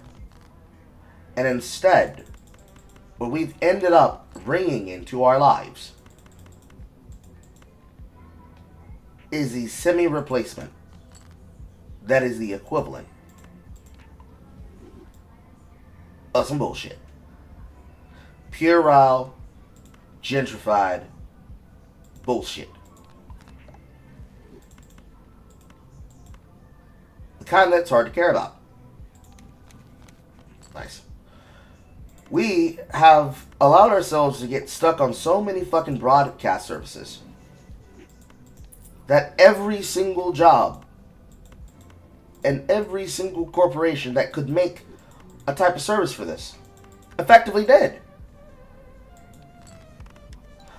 And now you want to be able to make money off of them further in means that seems like bullshit. Because you're not getting a full payday on those people. So you're gonna effectively use them for money until feelings subsist. No. Netflix can lick my raggedy ass. Make better television shows. Stars can lick my raggedy ass. It can make better television shows. And down the line to each and every single one of them that thought that they can take money out of my pocket like this. They deserve what the show has earned. The show is bad. It has earned nothing. If they don't like that people don't like the material, make better shows. Take the criticism as the advice. If your show is trash dog water, stop making trash dog water. Seems simple to me. Seems super simple to me.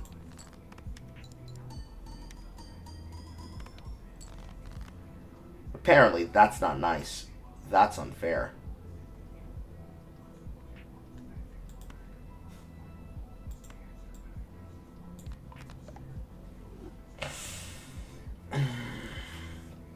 If you think that people are going to stand by and let it happen, you got another fucking thing coming. Now, I don't think that they're going to cover this, because this is much like the RIAA and all of the other problems that have come up with legal claims on the internet.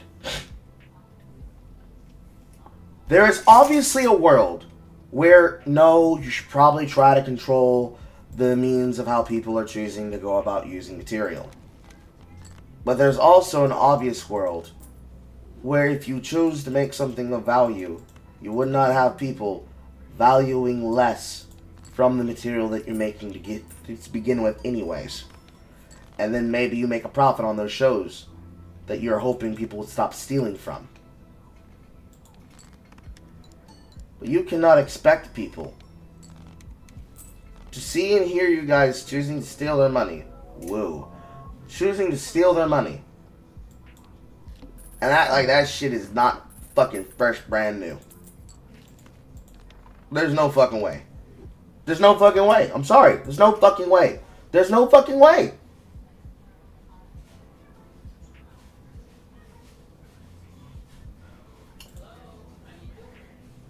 Let's see if I can pull up a list for the service that I have.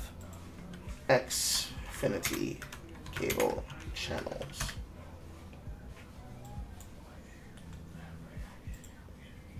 So, going down from my current ISP.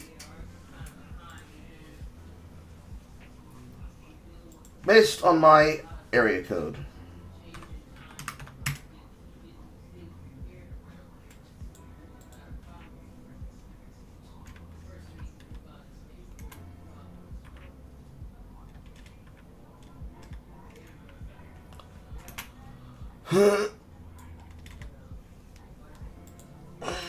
Make sure not to accidentally dox myself.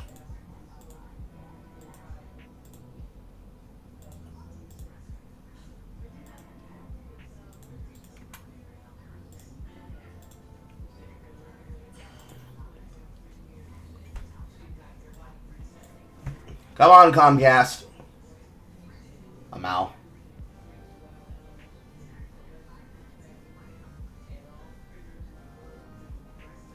Actually, no, it's probably not actually Xfinity. It's probably Xstream.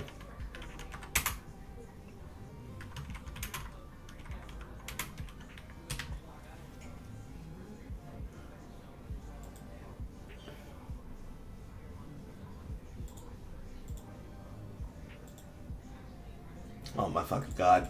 It's making me do crosswatch catch buzz. No! The bane of my ability to make points on the internet. Internet robot captures.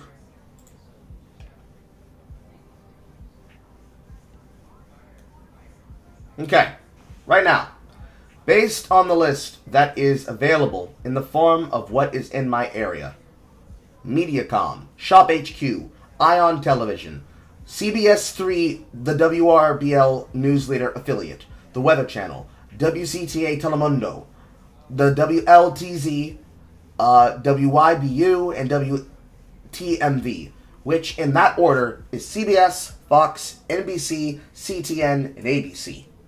Then, of course, WGP, NBCLX,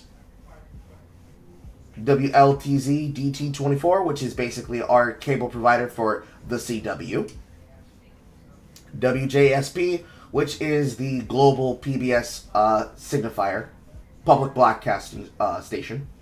You know, your Cyber Chase, your Nova, random clips being played of Neil deGrasse Tyson talking about gravity.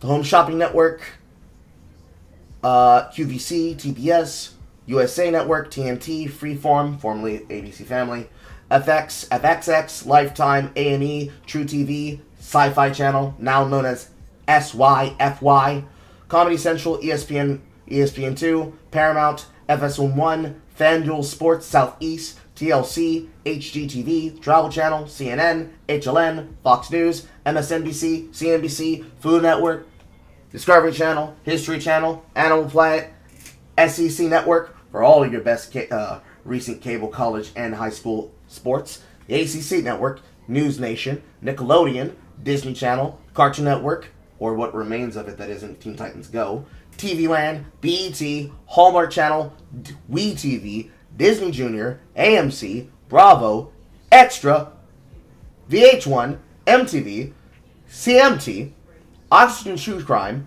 Univision, Galavision, which is probably Univision but even more Spanish, Bounce TV, MeTV, Peachtree Sports Network, WRBL2 Busted, C-SPAN 1, C-SPAN 2, C-SPAN 3, C-SPAN 4, C-SPAN 5, C-SPAN 6, Inspiration Network, the Oprah Winfrey Network, Sun Life, what the that is, Heroes, QVC, Catch Comedy, HN2, Outdoor Channel, CBS Sports, Nick Jr., BBC America, JTV, I-24 News, Lifetime Network, the proper FFX channel, the FX Movie Channel, IFC, the Golf Channel, Investigation Discovery, Nash Geo, Shop LC, MTV2, Daystars, Fox Business, Viceland, Newsmax, Sundance, FSX HD, and so on, and so on, and so on. I can temporarily put the thing right here on camera, but I can't show you the top of the list because it'll be doxing myself. You're going to tell me that if there's a show that I want to watch that one of them produce, you're going to fucking come to my house and say, excuse me, Mr. Carl, we noticed that you happen to have stolen a single episode or maybe a handful of seasons of Bar Rescue featuring John Tapper because you wanted to make a custom cocktail. So we're going to sue you out the fucking nose, $200, or we're going to be taking your internet access. Nigga, fuck you. Fuck you. Come get it out my ass. Come get it in blood. You better bring somebody as big as my friend Anubis. You better bring a 6'9" Negro with an 11-inch with a bottle Astro guide. Cause I'll be a goddamn before I let you take my shit. And then you telling me this is gonna be over the most popular thing. At least the most popular thing of the popular thing right now that exists. Anime. Oh, you finna bring in my house? Cause I watched the entirety of Gushing Over Magical Girls? Oh, you finna bring in my house? Cause I made jokes from the series I watched by the name of Interspecies Reviewer? An anime that the original group that was going to dubbed a single episode and then dropped it. Because they're prudes. Oh, okay. Jimmy, get the Tommy gun. Nope. No. I'll be goddamn for any of the shows that me and Jay have to watch on bootleg when we choose to make our reactions. I can definitely tell you, for damn sure, from fucking AMC Plus, you come to my house after asking me to fill out a Nielsen about Interview with the Vampire season 1, 2, and 3. You gonna have me and Jay flipping you all some of these. Because there's no fucking way you're finna charge me for a channel where I'm pretty sure us reviewing your show made it more popular. Or better. Like, take any series that I've done and that I've reviewed, or any movie that I've done and that I've reviewed, or the ones I'm currently reviewing and doing for project right now, as a part of the videos I'm supposed to be putting out 2 of every month. You are not going to get that out of the American public. You're not going to get that out of the Japanese public. You're not going to get that out of the Chinese public. You're not going to get that out of the South Korean public. Off the sheer fact that you did not do good business. You don't deserve my money. And so, because you can't get my money, you're going to try to go to another organization, another corporation, to bitch and whine and moan saying, they won't pay me directly, they won't support the official leads. I wonder why. Alright. I had more, but I'm going to cut it there. Mainly because it is already 7 o'clock. It's light outside, but it's 7 o'clock. So I need to go serve dinner. And then when I return, should I return, we will start with Ratchet & Clank 3. GG no re, chat. GG no re. Goodbye. Goodbye. Goodbye. Goodbye. I love you all. Also, for those that are not common Discord users, there is a update that I have posted before I went live about what content is going to be coming up for Community Group Gaming, for the community, and what will be done for the month of May. And also, be reminded, it is the last month. It is the last day of the month. So, actually, no. As I said that, no. When I come back, I will not be doing Ratchet & Clank 3. I will save that probably for tomorrow. Instead, what I'll be doing when I come back is I will probably be starting with Movie Night. Because it is the last day of the month. So, actually, we will be starting that. Because it's been 3 hours and 17 minutes to now. The poll should now be done and selected. And whatever happened to be the winner is going to be going on as the community's choice of movie, plus my choice. So yeah, anyways, see y'all tonight.